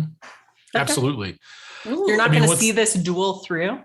What? No, I'm not fighting the duel. Keller's No, I fighting know. the duel. I thought you were excited to see her do a murder. I am, but Okay. but no. Corsair said that from our vantage point, we can see the duel and ascertain its outcome, and then book it like we're going to be within easy You're going to go help? Okay. sprint distance Sure. from the. So you the could well, stay. You could stay close in case of treachery. You could try and intervene. Because that's the thing. I mean, I could, but I feel like Keller charged us with ensuring that the bell is rung. Like she said, "Hey, you guys do this." So that's, I don't know. That's the way I heard it. Did I misinterpret the? This the is an command? option. That's You legit. can certainly Totally do legit. this. Yeah. Okay, cool. Yeah, no. So yeah, I'm 1,000%. Posting up where I can see the duel and then ascertain the outcome and then react accordingly. So Yeah. Cool. which I think is the same thing as Corsair the Uncouth, except I'm much more couth about it. Please, we need somebody to be couth. Yes, somebody. Show some Anybody. decorum. Uh-huh. So our Key and Co are going to the bell. Our Lady S's. Well, we have Samastina. What are you going to be doing during this duel? Honestly, probably just chilling and standing behind Starbrow and just kind of like being on the front line. Since I kind of initiated this exchange, Sure. this challenge, I feel it right to just kind of be present. And of course, if she is injured or put down, if there's any way that I can go up and heal her, I will. Or if the opposition falls, I might actually go heal them as well.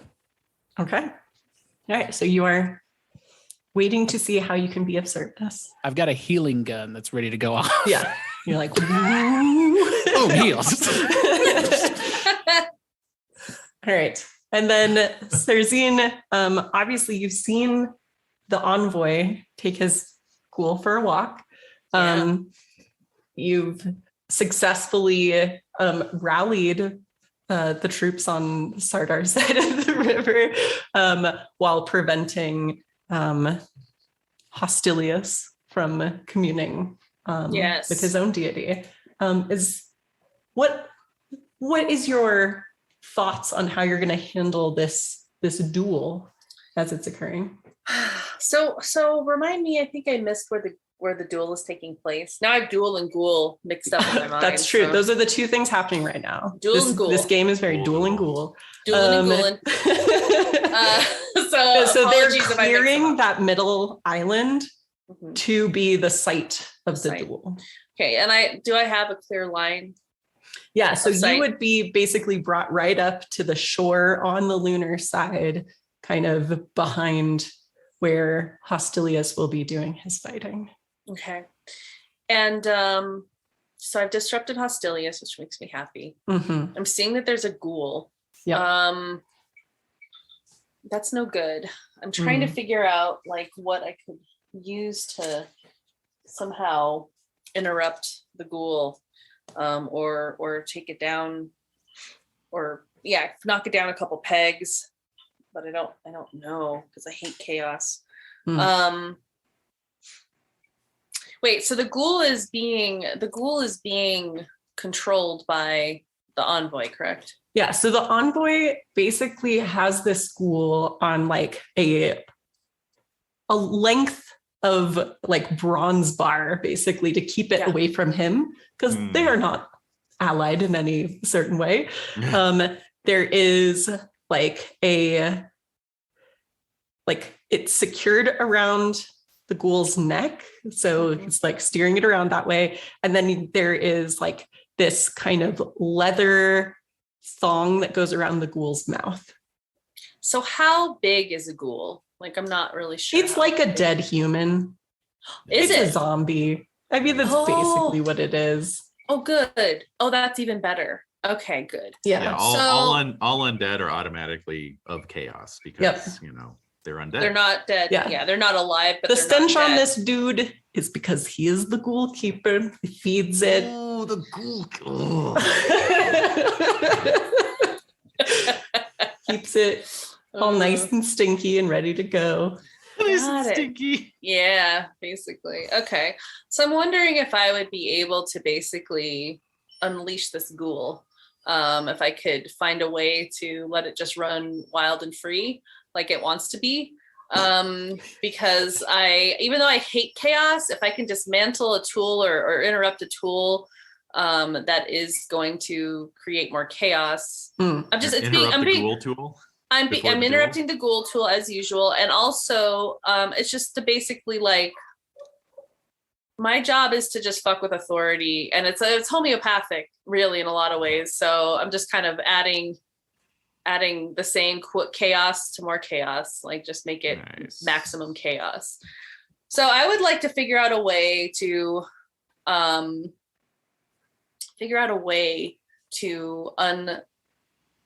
unbind this ghoul from its envoy, butler guy.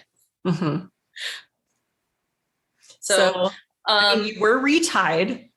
I was retied. You are in a place like where we were talking about. You saw this in the timeline where Hostilius tells him to go get his pet, and you see him come back kind of around the back of the lunar lines, basically going towards the river with this thing on a stick. Yeah. All right. Can I guess I'm just like trying to make things harder for myself, which I like to do. Mhm. So I would like to somehow get unleashed, to undo my binding again. I'm really Mhm. sorry, everybody. I would like to just try to like undo and get out again, see if I'm successful, Sure. and then just do some more mischief that way. So again, I think this is the move quietly, right? Or slight. Like, yeah. Okay. So we're Good doing Lord. what? Oh boy, here Doing we it go. again. Let's see if it works. It may not. No, I fail. So No. the binds are a little tighter than I Yeah. thought. Mm-hmm. So I'm going to do some fast talk, maybe with my butler. Okay. Why do I keep calling him a butler? He's butler. This has been established. Okay, You're being he's a- kept by the butler. The envoy has the ghoul. Yeah. Okay. It is So now canon. so I can do trade talk, but not I can do trade talk. Can the butler Yeah. speak trade talk too? I think, yeah, trade talk is fair. It'll be a Okay. little bit more limited in conveying certain ideas, but I think Okay. it- So I could use fast talk to just like say like, hey, I can get out of this. yeah. You're like, Might I as know well. your strength is 8. I can just drag you over there. Yeah. So like undo these binds so that it seems like I oh shoot. Mm-hmm. If you oh yeah, no, I'll just do this straight up. Like if you unleash me now, there might be a present in it for you later. That Ooh. kind of thing. Yeah. Mm. I'm not All gonna right. deliver. I'm just saying. Mm. Yeah. But yeah, just straight up, like, yeah, like I tied you up before, I could tie you up again, but in a cute way. In a sexy Right. way. Yeah. Yeah. All right. Okay. So would that be fast talk or charm? No, I'm like charm. Okay. It definitely seems more charm based on what you're offering. Okay. So charm. Let's see if this happens. Charm is 55. Yes, I make it. Oh, you do. Yes. So yeah, I'm sure there is this memory of being, in your strong arms previously. Ooh. And just knowing, again, like you don't even have to get out of these ropes to technically just start moving in a direction. Like, Yeah, it doesn't really have exactly. much to be able to stop you. You are Right. a giant, sexy woman wearing only a cape. Right. So, it's fine. Okay. And So yeah, so you will be untied. okay, great. So they untie me and then I start heading toward the ghoul. All right. So you're going to head that way. Yeah. Meanwhile, the duel is going to be about set to begun. Everyone's moving towards the island. Hostilius assumes that the butler is taking you along for the ride so that, obviously he can win and they can get your ransom later. They assume that you have a decent ransom. And yeah, so you certainly have the opportunity to make your way towards this person, but what is your strategy in approaching to do whatever it is you're looking to do? Are you just running at him and tackling him? Are you trying to sneak up on him? I'm in a headlock. A nipple twist. What do you do? Are you doing the lady hero jump up, twist around the neck with your legs move? Like, fancy. yeah. Yeah. What's going on?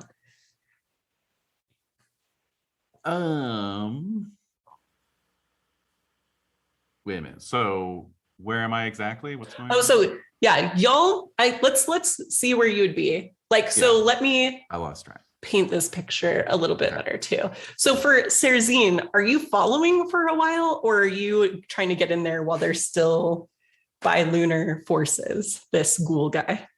I'm trying to get in there when they're Okay. still, yeah. All right. So I think he has a bit of a head start, obviously, because he didn't have to bargain with anyone to get unleashed. So So we'll put you, on the other side of the river. So what I will say is where we'll pick up, Guy with Ghoul is getting to the lunar side of the river across from where Danger Bell is. Right. So you see him there. Serzine, you're running up behind him, right? Like you're making your way. Yeah. Kivra and Corsar, you see the envoy. You recognize the envoy because you had squinted hard at him. Oh yeah. With this chaos monster ghoul pet, and Serzine unarmored, behind. So far unnoticed. Okay. So I can clearly see this as a ghoul. Yes. Okay. Ghouls are highly recognizable since they appear to be dead people. This one in particular is not armored in any way. They seem to be just keeping it for the scare factor and its natural weapons. And you do note though that like there's a mechanism over its mouth. So ooh, gross. Claws are free, mouth is covered currently. Okay. Okay. All right. Well, obviously I'm going to have to veer off on my mission here.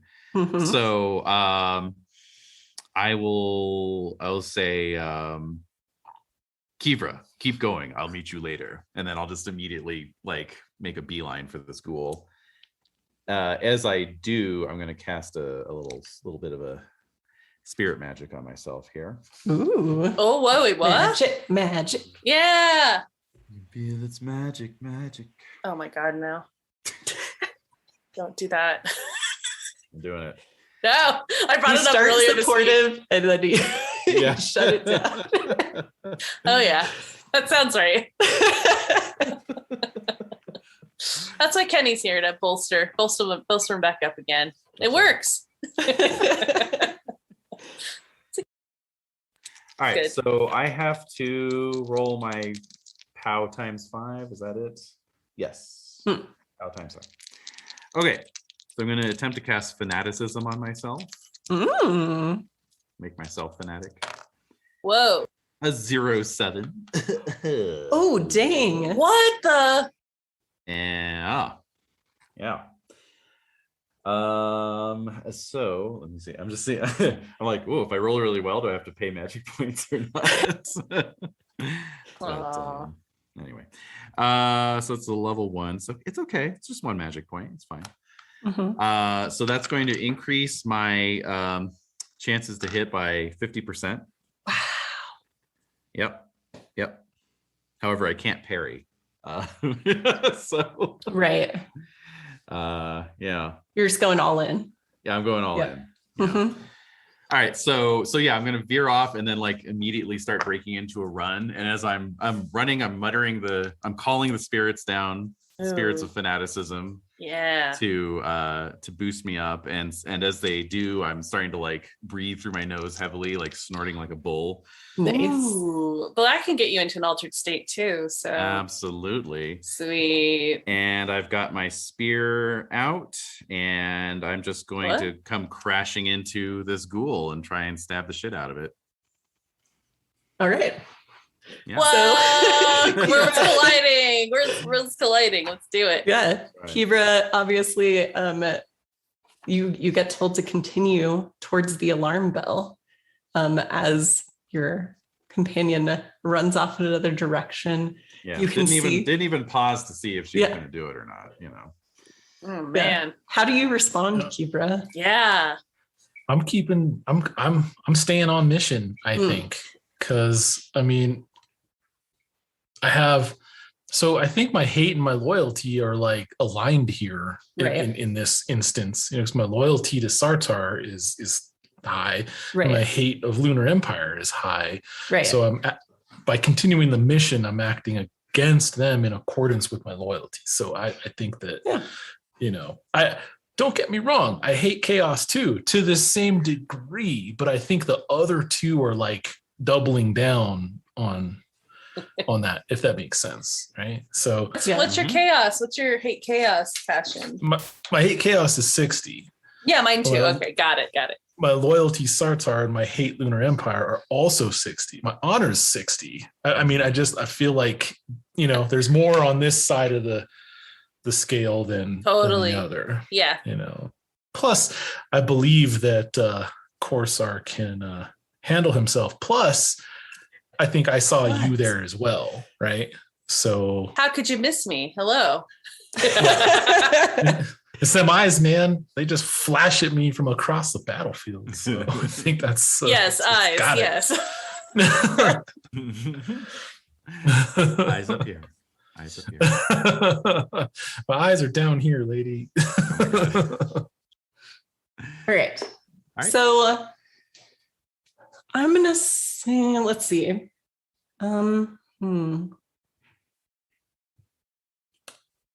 Does you said Serzine is not trying to sneak up on him or anything? You're just running at him, right?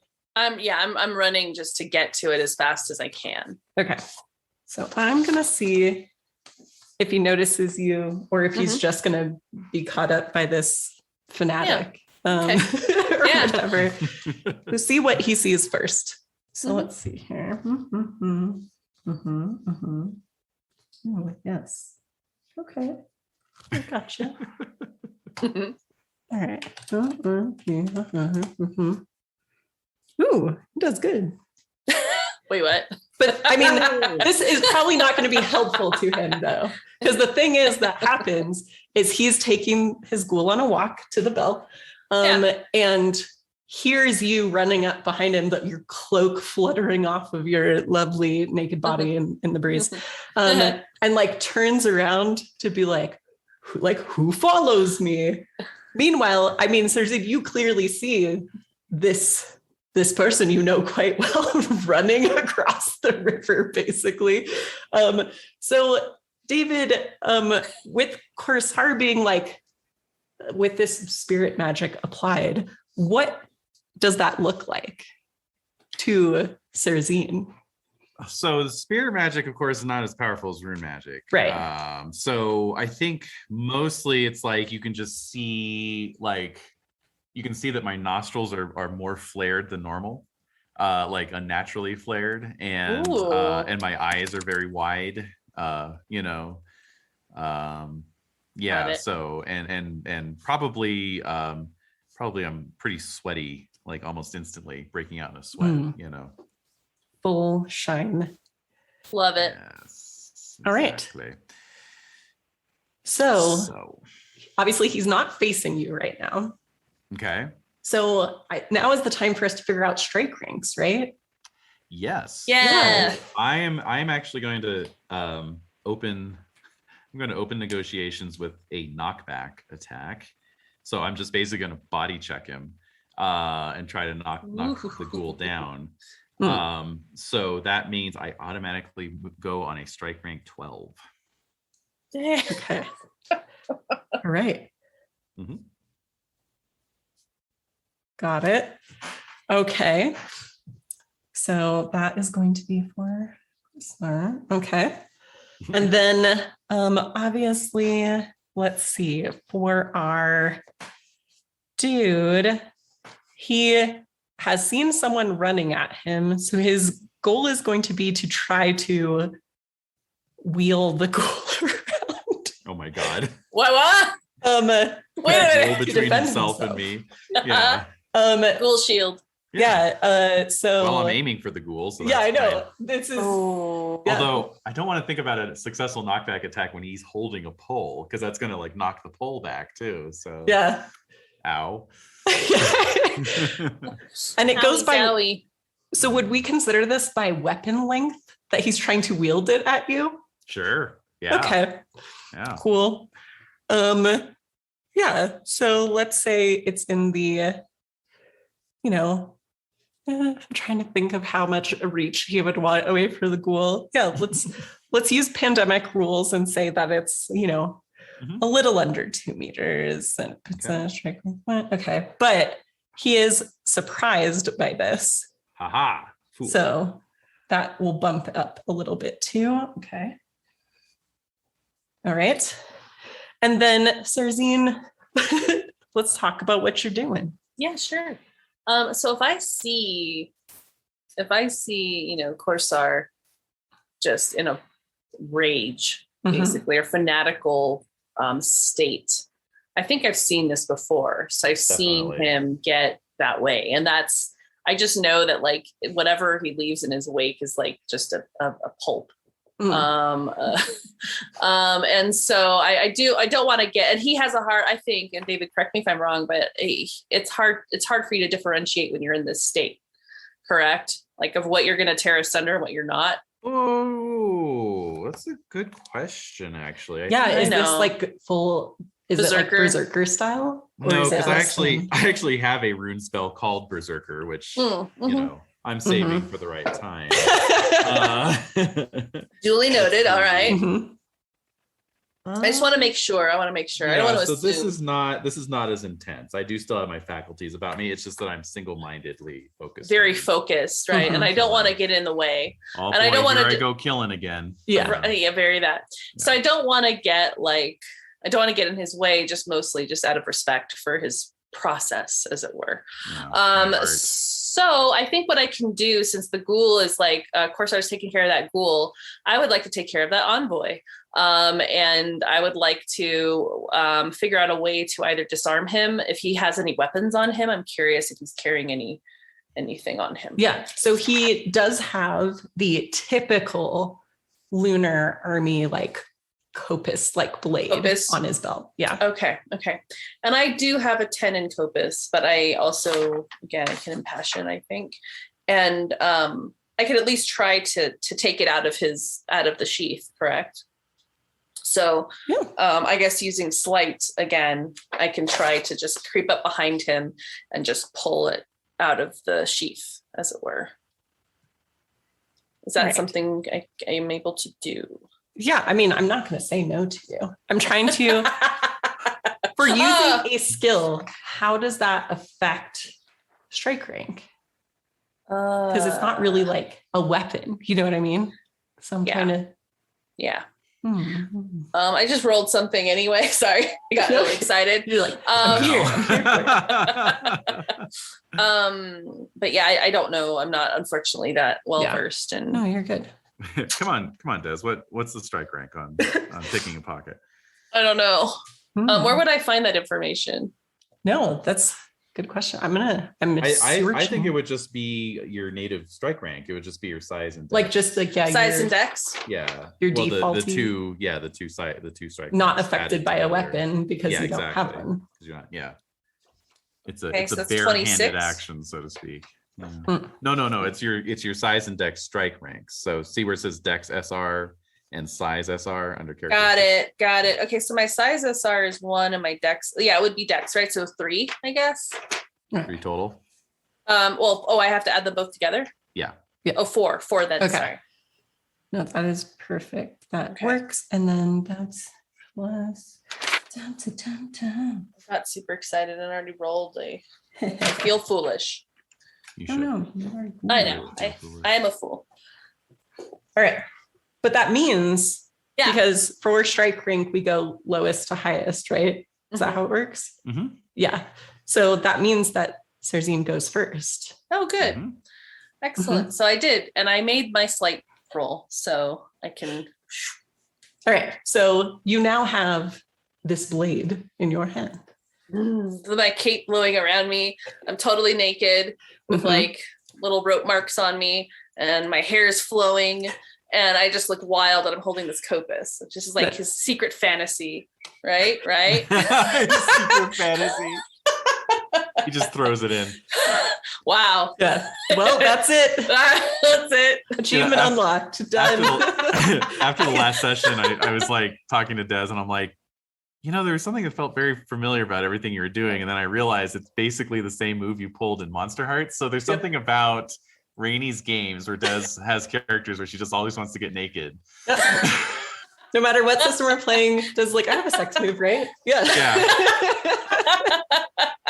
I'm gonna get naked. Might as well go there. Yeah. Just it makes it interesting, And when it fails, it's even funnier. So Okay. Just my Neanderthal DNA. All right. So saying all that to say, I'm standing there with this Copus, like you said. I'm ready to attack. I really don't, I'm ready to fight. Well, But he doesn't know if I So like readying a new weapon takes 5 strike ranks, right? Yeah. I would think it would kind of count like that. Is It would. basically what Absolutely, yeah. Yeah. So that would take her up to 9. 9. And then what's the strike rank on a Copus? Ooh, yeah. Let's. If Find out. it's 3 or less, she can attack him this round. Which is pretty Ooh. cool. I'm thinking it might be, but I don't know. Yeah, let's find it. Based on the other weapons I'm looking at. Oh, I got it here. It is 2. 2. Yep. Sweet. All right then. All right. So I can. Yeah. You can attack. Mm-hmm. Okay. Yeah. So I'm wielding this Copus. Again, my skill's not awesome, but I can augment it, I guess. He didn't detect that it was yoinked. Let's see it. He is busy trying to wheel this that's right. thing around. Yeah. So he's not guarding for that. He has 2 hands on the stick. So technically, just for everyone's edification, the way it worked is Des had her first. She acted first because she had the lowest strike rank. Mm-hmm. Then, if she wanted to act again, we add up the remaining strike ranks of what she's doing. Meanwhile, this dude would go on whatever strike rank he was on, right? Right. Okay. Like, 5 or 6 or whatever. But since it's not an offensive action or anything that's affecting anybody at the moment, we can just skip over that. And then Dez's next strike rank is going to be 11. Then I'm going to be at 12. Right. So yeah. Okay. So basically, what happens is he's turning because like she grabbed first. Is readying the weapon. He's turned the ghoul towards you, which doesn't help him in this case at all. No. And now Des gets to attack, and then you get to try your knockback, basically. So yeah, it's very exciting. Oh, good time. It is. I love it. So Serzine gets to roll the attack first to see if it is successful. Okay. And then we go So- from there. All right. So I hate chaos. So the fact that this guy's like wielding this disgusting thing, Oh, yeah. it's really pissing me off. So This we'll see is- if I make it. I fail my passion. Okay. Ooh, okay. Well, this is the So- first time that's happened. Yeah. So a failure for augmenting. The adventurer is despondent. Let's see. I'm upset. And you used a passion. So you're going to subtract 10% from all further rolls made for the duration of the situation. Well, then I have no skill in Copus. Jesus. Whatever. I'll throw the weapon away. I don't care. I can do Yeah, other and stuff. maybe that's it. Like you're just like so. I pick it up. I'm like this. dangling it. I'm also You've taken it from him, but realized it's useless too. It's so you useless. Toss it aside. Yes, Yeah. I will. There you go. It's very symbolic, very Freudian, and I will throw it away. And also, I'm in terms of like, I think it's just knowing that he's wielding a ghoul. It's like, it's very upsetting to like Yeah. the core of my being. And it's so upsetting and This is distressing that disgusting. it is. It's Yeah. really gross. And they're grosser than I realized. And it's like, it's no longer fun for me. Mhm. So I throw the Copus like out of just as far away as possible from me because it's disgusting. It's a tool. It's one of his tools, just like he's wielding the ghoul. I would never wield a ghoul, so I would never wield a Copus. Disgusting. So I Fair. throw it away. Mhm. Disgusting. It's disgusting. It's gross. You're grossing me out. Disgusting. All right. Great. So Corsar, you see a very strong move, removing this man's blade, but then just tossing it aside enough. I think to myself as I'm charging in, my last thought is that's a power gamer move.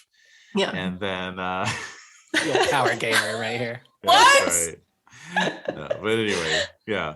Falling. All right. So I'm body checking this ghoul, right? Yes. Okay. So my fanaticism gives me a times 1.5 to my spear skill, which is a 70, which Wow. means it is now a 105, Oh. which means I'm feeling a little cheeky. Ooh. Let's see. Can I roll Devotion to Stormbolt to further augment this? Of course you can. Of course you can. Oh, I made it on the nose. I rolled a 70 and I Ooh. got a 70. Oh my gosh. Okay. Okay. So that's another plus 20. So now 125. You may ask, Right. why get your skill above 100? You want that power-hungry special. Yeah. asshole. And yeah, it's to increase my special range. So here I go. Oh shit! I rolled a 19. That would Whoa. definitely be within your special range. So Yeah. Okay. I don't know if I actually get anything.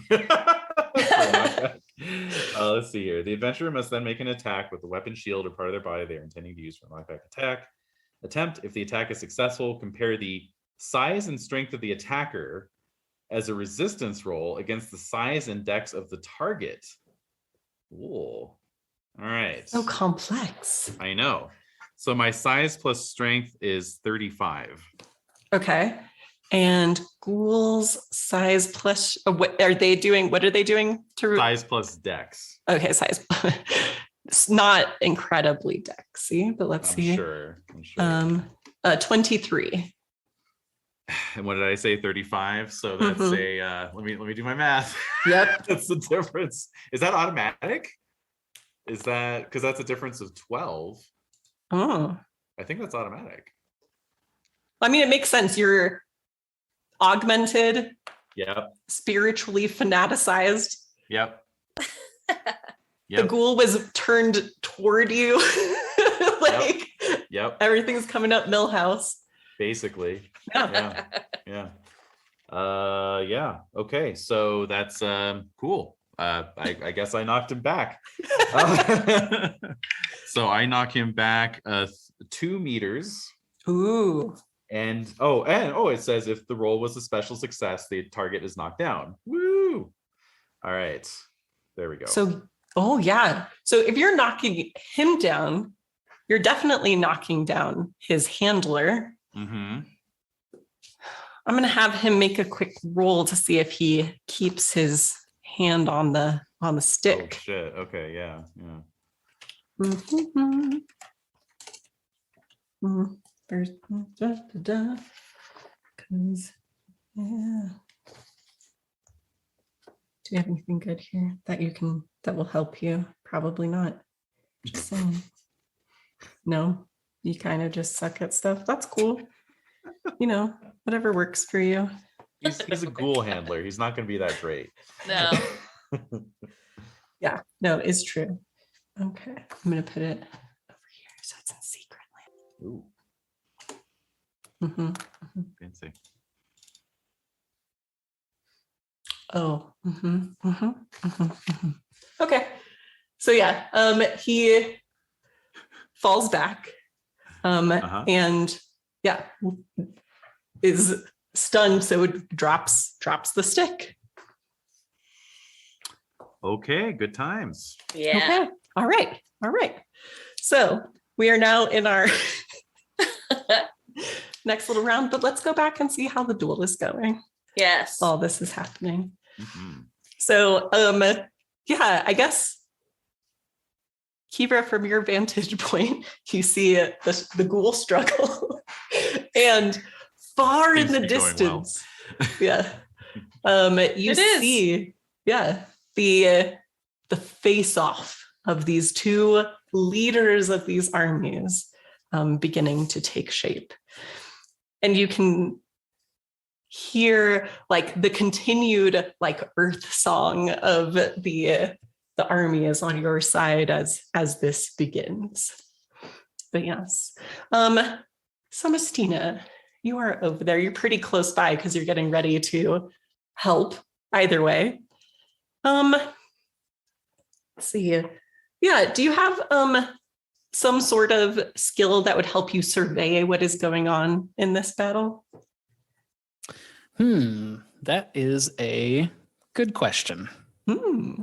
I guess that might be something like perception or That's something. a good general one. Maybe. Mm-hmm. I don't know. I mean, I guess what am I looking for? Am I just like That would be the thing. If there was anything of concern that you would want to be looking for, or if you're just generally seeing how things are going, assessing them for healthitude. Scan is the one. Oh, yes. Scan is the one. Yeah. Okay. Mhm. So I'm definitely okay. So I can definitely scan. But while that's happening, I'm getting into the Earth song Mhm. that's happening. So I would like to be Yeah, empowered that's by your that. jam too. Yeah, I've got a 70 in Earth. So I would like to empower with Earth because I also want to be singing. Oh, yeah. So let me see here. So I'm going to roll for empower my Earth. I got it with a 39. Yes. Ooh. Very nice. 39. Not bad. Not bad. Nice. So now, so that takes my scan. That gives me a plus 20 to my scan. Plus 20. And you get to check your Earth. Okay, I'm going to check that Earth. Yeah. Got a heaven and That's Earth. That's a whole other conversation. It is. Check the Earth. And I totally succeed with a 28 under 45. Mhm. So, bro, I'm scanning. I'm just scanning everything. I'm really vibing out to this Earth jam. Earth, Wind, and Fire's plan. That's right. So far, like things seem above board for the most part. Like, yeah, the song's going great. You can tell that Kaller is like really bolstered by this compared to the other side that didn't have such a great moon dance time over there. So you're like, yeah, this is cool, good and honorable. All these people are going to be fine. And then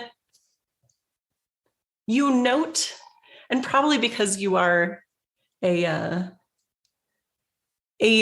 practiced healer and you've seen many a battle before, but there is kind of this, like, instead of the blade that Hostilius is using being like, a standard kind of shiny sharpened blade, there's kind of this dull mattifying effect to it, as if it is coated in something that has dried upon the blade. Ooh. Yeah, big oof. Mhm. Well, I feel like I can't. I don't know. I mean, like, she's active. Is she actively dueling right now? Like they're kind of squaring off at this point. Okay. Does it look like Starbrow has noticed? Like, does she look alarmed? Is she looking at his blade at all? Okay. She does not seem alarmed. I can tell you that. Okay, that's good. Yeah. I feel like I can't interrupt this. I feel like that would be in bad taste and bad form. Dang, let me think here. Is there some kind of spell or something, some rune magic that might be able to like expose this, or maybe not expose it, but like protect her from poison, or some way to like level the battlefield here? Because I have. That is a good question. Yeah, what do you have? What rune magic do you have? Well, I've got Harmony, which I think just straight up prevents people from attacking. But I think that might be too overt. I guess if I could resurrect her. I have resurrect. Uh-oh. You're just assuming. Yeah, She exactly. dies. No. If she dies. Yeah, Harmony would counteract an emotion affecting spell such as fanaticism or demoralize. Oh, okay, fair. Yeah. Do you have treat poison? I skill? believe I do. Or cure poison? That's a rune spell. No, I didn't take that. Okay. But you Purely do have treat poison. So I that's believe good. so, yeah. Yeah. Yeah, I've got treat poison. Well, it's not super high. I took disease over poison. So my disease is off the charts, but my poison is meh. I'm wondering, okay, this might seem a little wacky, but I don't. Come on. You realize who you're gaming with here right now. I know. Well, okay, so everybody is singing this Earth song. Yes. I'm wondering if there's I have 20 in my Power Affinity's death rune. I'm Mm. wondering if I can sing a discordant note underneath that would somehow alert Starbrow to the fact that she is going up against a poisoned blade. I love that. Hmm. That's awesome. Rainy. So are you using Your your brain is on fire Sorry. right now. sing skill then? Yeah, I would be using my sing skill, trying to empower death. Or didn't Moon have something kind of funky about it? Let me see here. I have my thingy up now. Yeah. Hmm. Moon is the sixth element outside of the Lunar Empire. Blah, blah, blah. No, that's not what I'm looking for. Maybe I actually need the full core rulebook open. So I thought, for some reason, I thought the Moon had like some funky stuff. It does, Dijon. Ooh, that's Yeah. right. Right. Thank you. mhm. Establish that. We established that. Sorry. Totally my bad. The Earth rune actually covers communication. Oh, okay. So I could empower Earth. Okay, Yeah. yeah, and try to. Yeah, Through and- singing. Yeah, exactly. I like that. I like that Yeah. idea. Yeah. Okay, well, I'll give that a shot, and we'll see what happens. Like it. Definitely empower my Hold on. Earth. Earth. Thanks, Docs. yeah. The They dogs from heard above. it. They were like, discordant rune. Discordant runes. The time of purification is at hand. There's poison. When I got a 22 under 60, Ooh. Nice. what I needed for my sangs. Okay. Oh, sorry, sang actually would be. It would be 45, so 22 under Yeah. 45. Yeah. Still good. So yeah, and I think as part of your song too, obviously it's discordant, so it stands out. Right. And it has been established in Sarzine's interactions with Hostilius. He can, but doesn't speak the language well. Yeah. Right. So I think you're just sneaking in some lyrics in there too that make it clear what is going on. I'm like, he's got a poison blade. Yeah. I should have get stabbed by it. Like, remember at the end of Dune when Feyd-Rautha, he's got the knife on his side. Just don't do that. Yeah. That's amazing. All right. So without like making direct eye contact, you see Kaller nod in response to your song. Nice. And you note that some of the other Chalana healers seem to be running to grab supplies just in case. Shit. Like, Yeah. oh, need some Yeah. antidotes. Like, yeah. That's right. So, Hell yeah. yeah. Yeah. It seems like you've helped with that for sure. All right, so they are did squaring it. off. Meanwhile, back in Ghoulandia, what's our plan for this next round so we can set up our strike ranks again? So my intention is, now that I've knocked him down, I'm basically just gonna leap on top and start stabbing. That's Do the old fair. butter churn, as they call it. With the On his face. ghoul. With the Yeah. ghoul. Yeah, the Yeah, goal. with ghoul. Oh yeah, Yeah. no, I'll get the guy. I'll get the other guy. Don't worry. But Oh, I gotta really? take out well, it goes Well, in priority. You got to take out the Chaos Beast first, then the Chaos Beast Enabler after that. So I see. Yeah. Mhm. Yep. So your strike rank for jump and squish is Let's see here. So I only knocked him back 2 meters, so that's good. I don't have to add any strike ranks for movement. right. My base strike rank is 4. My spear has a strike rank of 2, so I'm acting on a 6. Nice. Mhm. Okay. Your voice is tripping me out for 2 seconds there. Sound like Obama. God, what I wouldn't give to hear Obama play RuneQuest. That would just be amazing. Let me tell you what I'm gonna do. All right. Well, I think it's time to bust out some rune magic. I have 3 rune points. But you know, I'm gonna augment with Earth. So Cool. So you'll be acting on 6. Serzine, what are you up to? I mean, Okay, I know so- you had to throw the compass aside. Yeah. Mhm. I'm the look trying. of disgust on your face. Ugh, Love it. disgusting. Ugh.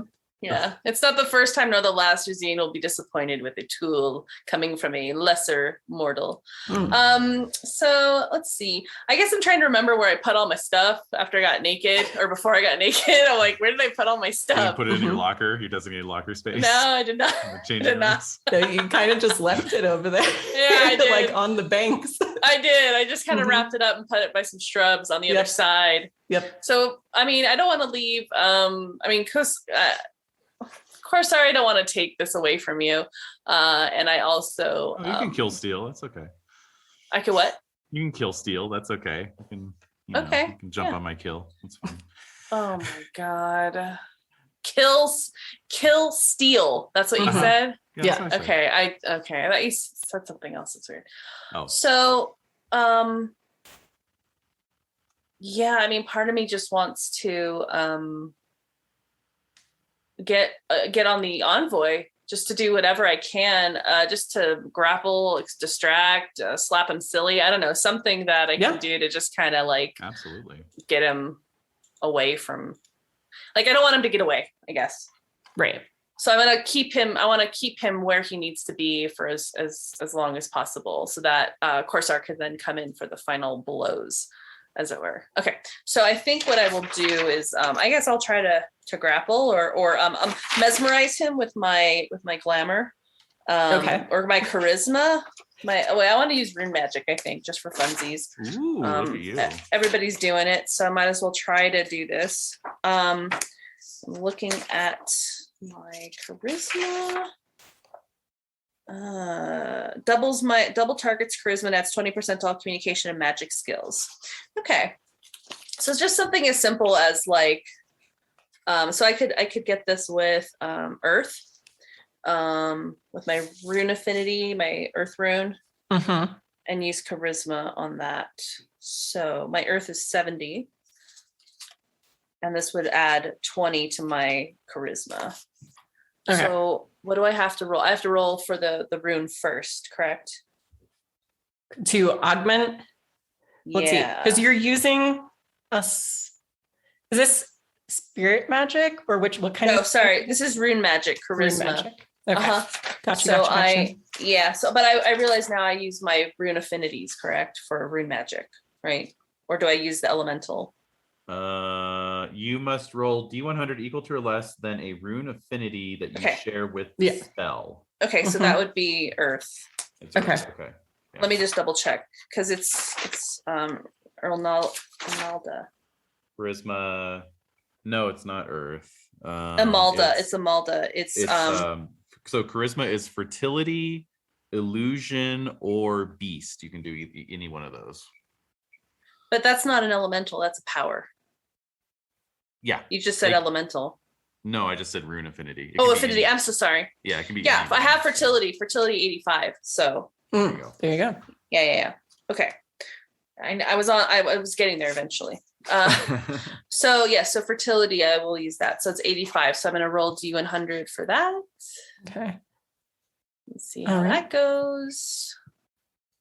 And I make it with a 69. Nice. Nice. With a fertility roll as well to boot. I Wow. know. That's a double Yeah. nice. Yeah. Hello. This is quadruple nice. All right. So The dice know what's up. They do. They know exactly what's do. going on here. So I cast my rune magic charisma.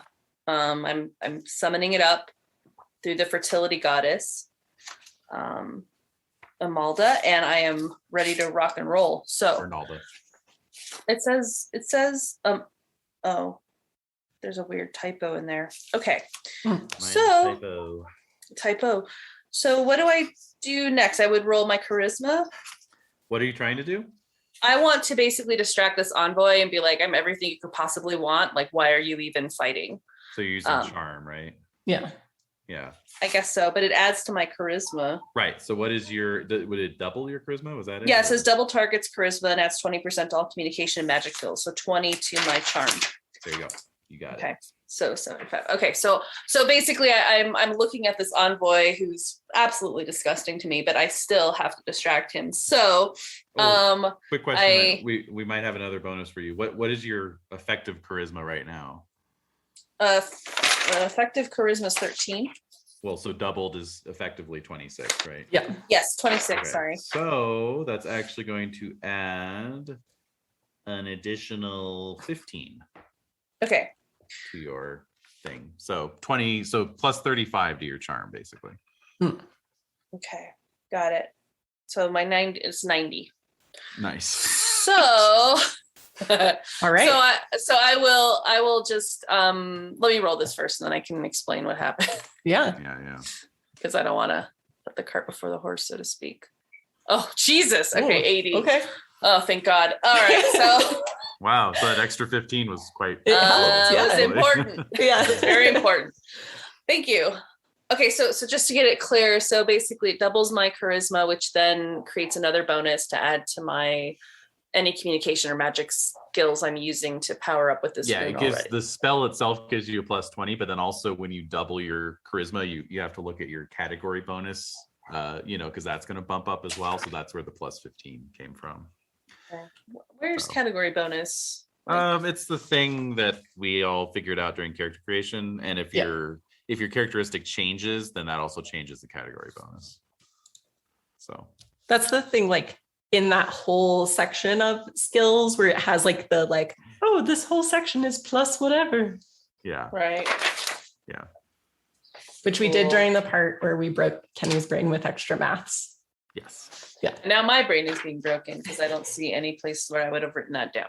So anyway, moving on to this. So I turn to the envoy and I'm just basically laying it on stop fighting now. Like you must come to me kind of thing. Mm-hmm.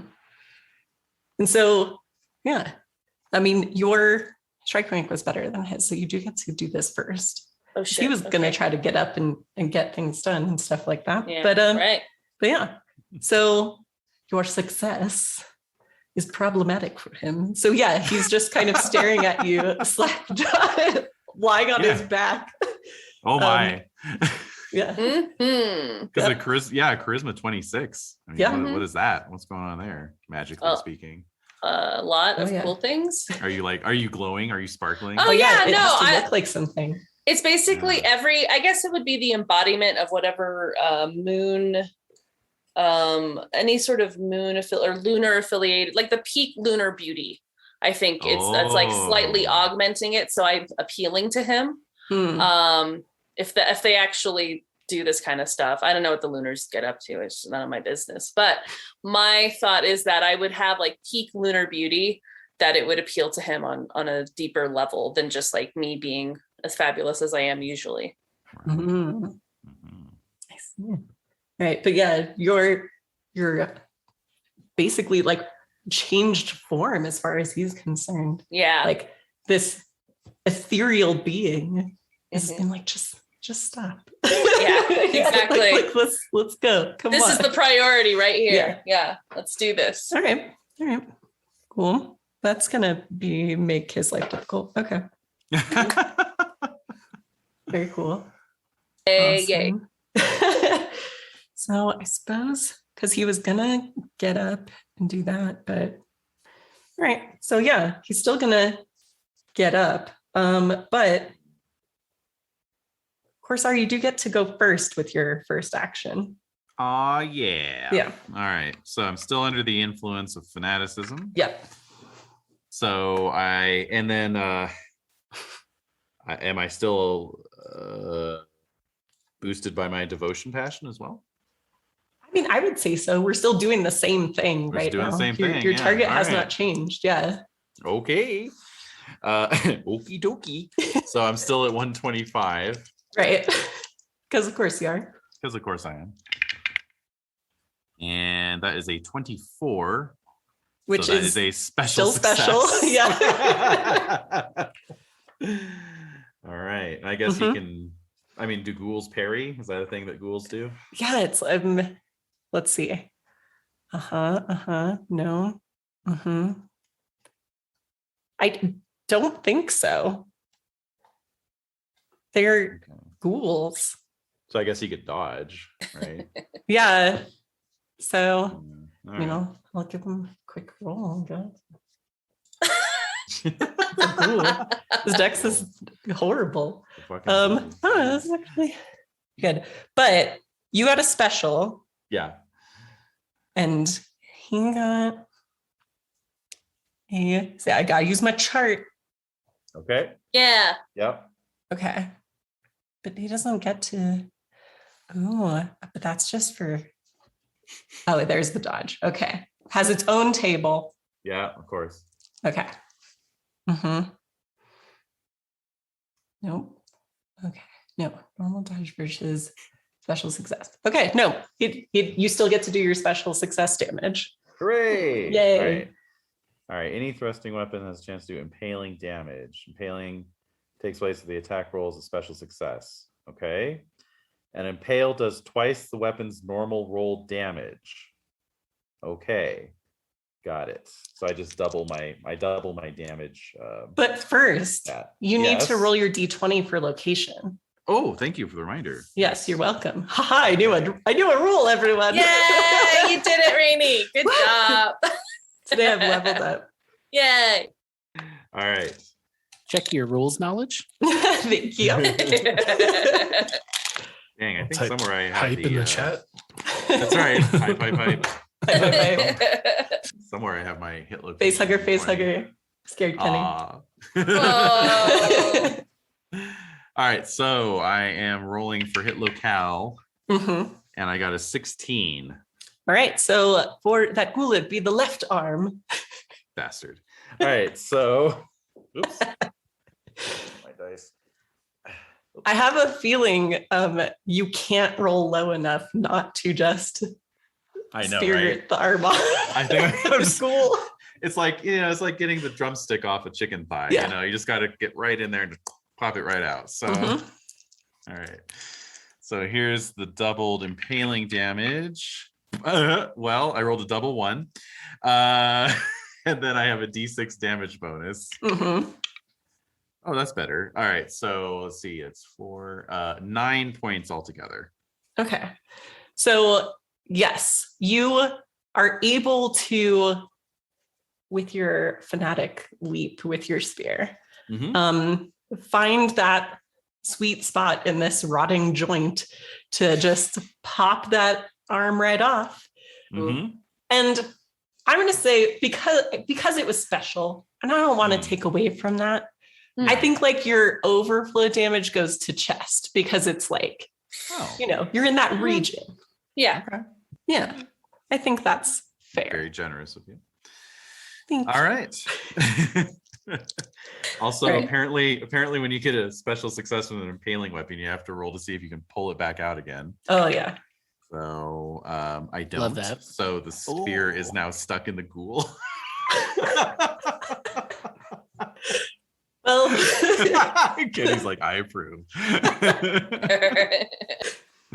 yeah. Well, So I it can. doesn't That have makes a- sense for the rollover damage. Then, That so does you make you sense, get yeah. that spear in that sweet spot right between. The arm comes off. It's like twitching on the ground next to the Ugh, ghoul, and the yeah. spear is kind of stuck in that spot, kind of adjacent to where that arm was. Yeah, Oh, man. it doesn't have an arm now. It just has a long spear Yeah, it has haft swinging around. She's got an arm off. All right. Oh my God. I love that. awesome. All right. All right, which means on the envoy's turn, he gets up and moves, closes distance with Serzine. All right, what actions are we taking next? So we know Oh, how our boy. strike ranks change. Let's see. The weapon is stuck in the target and jerked out of the attacker's hands. Suddenly realizing I should probably have a backup weapon on me. I didn't realize this was the thing that could happen. All right. Oh, they know there's Oh a my nearby God. copus just laying on the Yeah. ground. That's true. So- That's Yeah. true. Unless, I mean, did she like power yeet it to the horizon? No. No, It was kind of a discard. Disgustedly Yeah. toss it Ugh. aside. I'm Yeah. picturing that, Okay. that meme of the guy who finds the scroll of truth and then throws it like, Oh yeah. Yeah, perfect. You've got 2 backup weapons, dude. oh, yeah, these two. That's right. The bull's testicles, as I call them. Oh my God. You're gonna send him a link to sign up for your OnlyHands. Oh my God. Oh my Wow. Photos of my hands. Oh my God. Let's see. Retrieving the action takes place now. Game master should assume. So it'll take me 5 melee rounds to unstick it if. Okay. Wow. All right. Yeah. I guess I'm just gonna start pummeling this ghoul. Just gonna punch a ghoul in the face. I like Fuck it. yeah. Fuck yeah. Yep. Awesome. So- Awesome. That puts me on strike rank 4. So there you go. I'll be able to punch it 3 times this round. So that's something. Yeah, because the ghoul goes last because they're so slow. So Oh like, wow. Okay. yeah, it's gonna do its thing, but not for a while. All right. Yeah. Yes. So can I augment my fist attack Mhm. with the death rune? I don't see why not. Trying to send this thing back where it belongs. That's right. Ooh. That is a special success. So is that Ooh. more bonus? So yeah, a special success when you're augmenting gives you 30%. Nice. And of course you check. Yeah. So. Actually, it was a 0.6 against a 75. Is that better than a special? Oh, is it a critical? Is a critical 10% of your Oh, now we have to thing? double check. Yeah. Like, I know special. I don't know everything, guys. Yeah. Just saying, I don't know everything. I already knew that.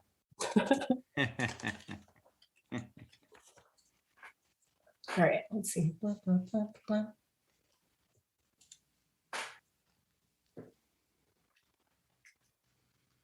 I know it's going to be on here somewhere. Half of this is just learning where stuff is on the GM screen. Oh, here we go. It's Okay. 1/20th. Jesus Christ. All Oh, right. wow. So what is 1/20th of 75? Okay, we can do this. 1/20th. 7.5 divided by 2. 15. No, By the way. it's about 4. About 4. Yeah. Curses. I rolled a 6. All right. Okay, So close. Yeah. Just special. Just special. Okay. So plus So yeah, 30. but you get plus 30. I'm still fanatical. So I'm at 75. Okay. I fist with a 75% proficiency. Yeah, All right. this Here is we go. known. This is done. Oh, see, there we go. A 0.8. So that's a special, Yep, but not a critical. right. He's going to try a dodge again, I take it? Yes. So let me get his. Oh no, not at all. Yeah, carry on. Good. Let's see. Weapon damage should be rolled normally. Regular damage bonus also rolled normally. And then the maximum damage bonus is added to the result. Interesting. Okay. All right. Roll your location for your fisting. Thank you for the. Mhm. the reminder. I rolled Kenny an didn't 11. like that. I rolled- No. You didn't have to say that. I rolled an 11. That's the abdomen. Oh Mhm. god. I was really hoping I wouldn't be fisting the abdomen. All right. So Oh, yay.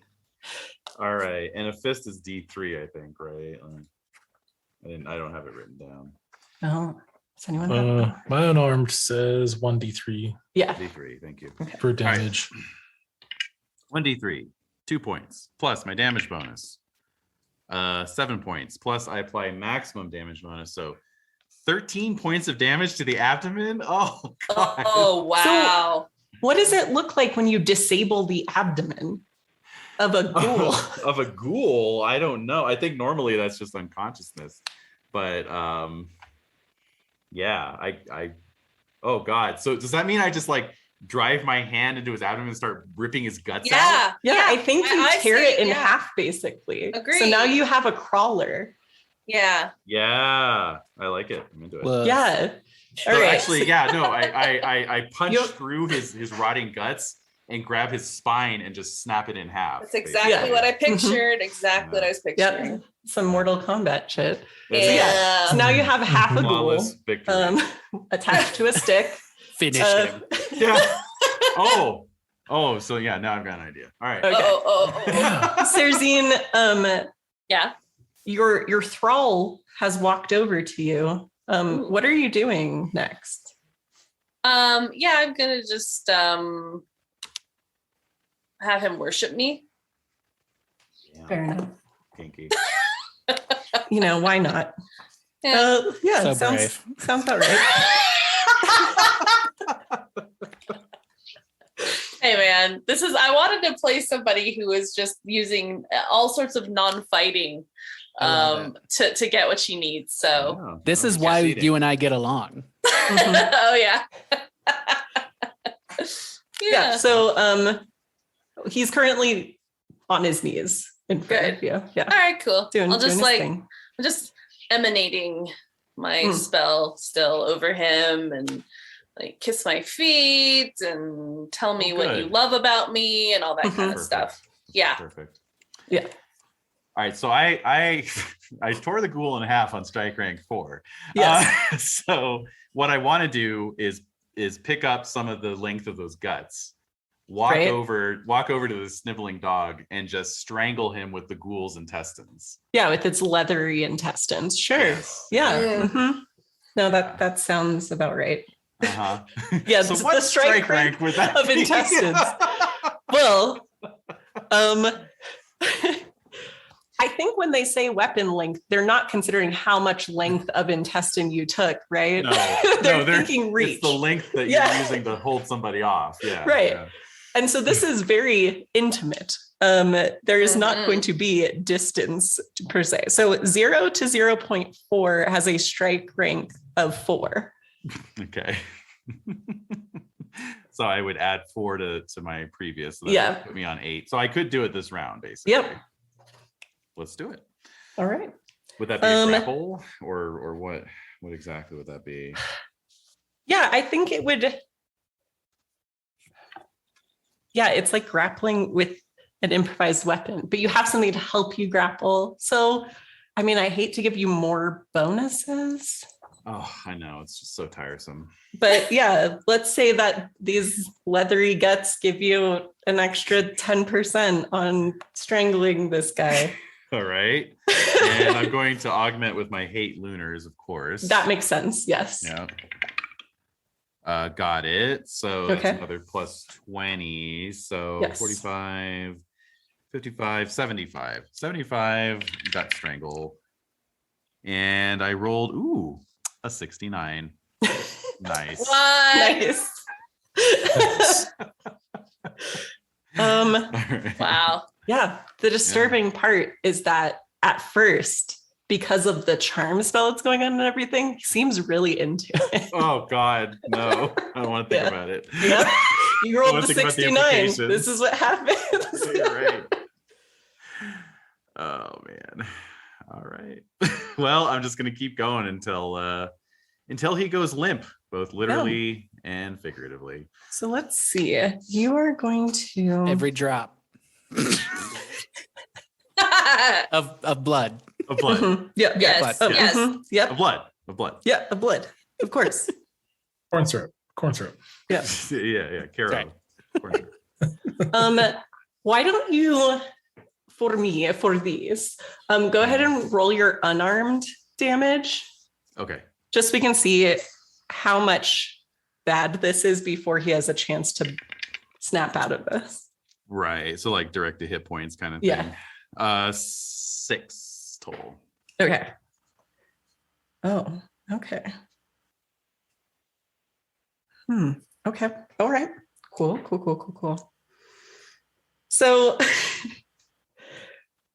I was looking at it like, I was like, this is kind of against his neck, which I'm just going to call his head and see if you overcome his headitude. It's reasonable. He has 6 head hit points. Okay. So yeah, you choke this guy out. Excellent. He dies smiling. So Oh. there's that. Yay! Nice. Another satisfied customer. Oh Yeah. my god. Yeah. But there is half a ghoul on a stick just thrashing about on the ground. So, there is that. Yeah. Well, time to start systematically dismembering it. Yeah, it's a whole thing. But yeah, so meanwhile, on the banks of this river, I've been rolling to see how these attacks are going.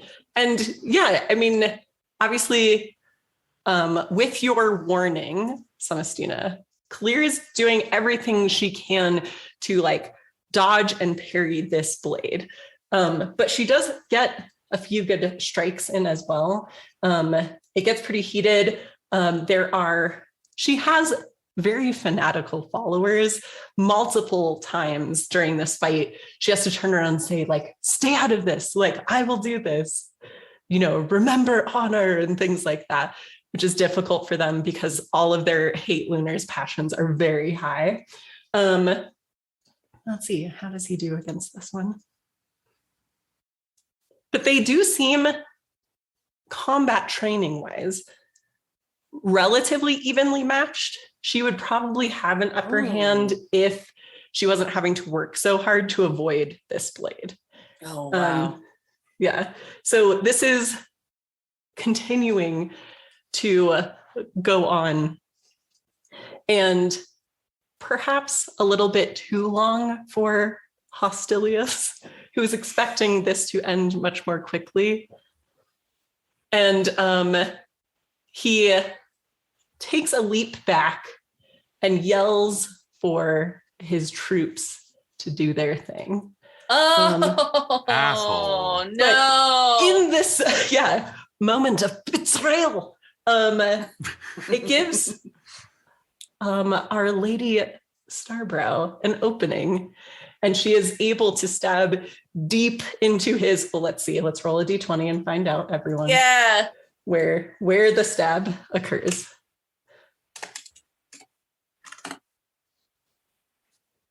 I think, because I didn't put a space, you're gonna be like that.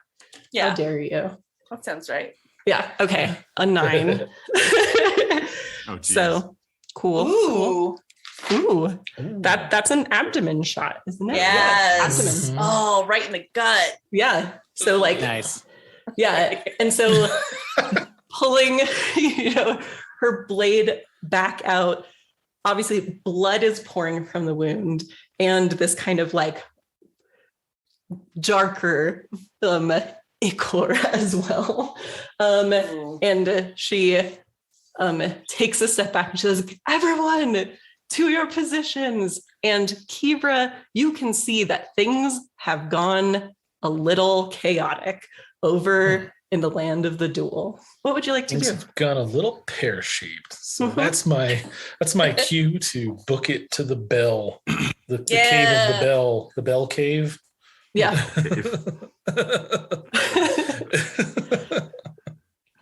So are you sounding the alarm? Are you if summoning I can reinforcements? sprint there without Yeah. incident, then Yeah. I'm definitely like, I don't know. No, the thing doing that would have whatever. been in your way was dispatched before it got there. So Well, is Yeah. now in half, thrashing around on Right. the ground with what is being one currently arm dispatched? and a spear arm just waggling about, and is currently being, I don't know, stomped.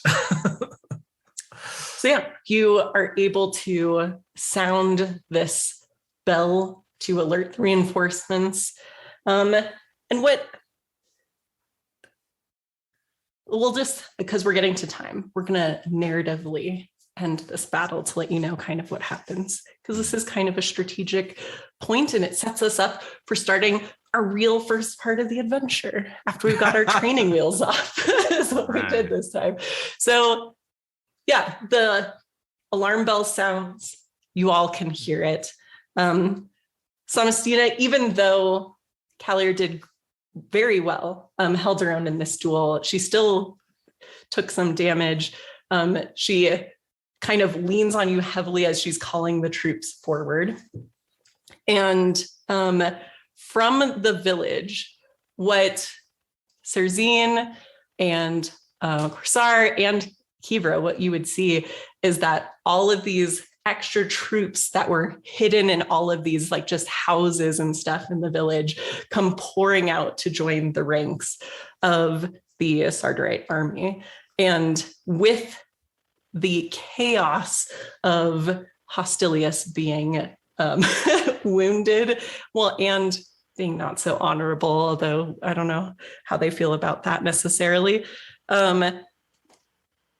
There is still a battle. There are spells and arrows volleyed across at each side, but unlike the crushing destruction that the Lunar army expected to have here, they are pushed back and they have lost this very high-ranking lieutenant in their army as he gets dragged off to maybe be healed, but it's not looking good right now. Ooh. So this is a long and bloody battle, but it ends with the Lunars not being able to take this crossing. They are pushed back.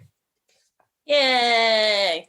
Which would leave us some time between this and when we will pick up. So there is going to be time for healing, a little bit of rebuilding, collection of trophies, should you want to do so. Putting clothes back on. Yeah, putting clothes back on, getting your bindle from the banks of the river where you left it. Oh my God. And taking care of these check boxes that you have been accruing over the course of this little prelude. So that is where, for recording's sake, we will end it for today. And then Join as one, and together we'll cross.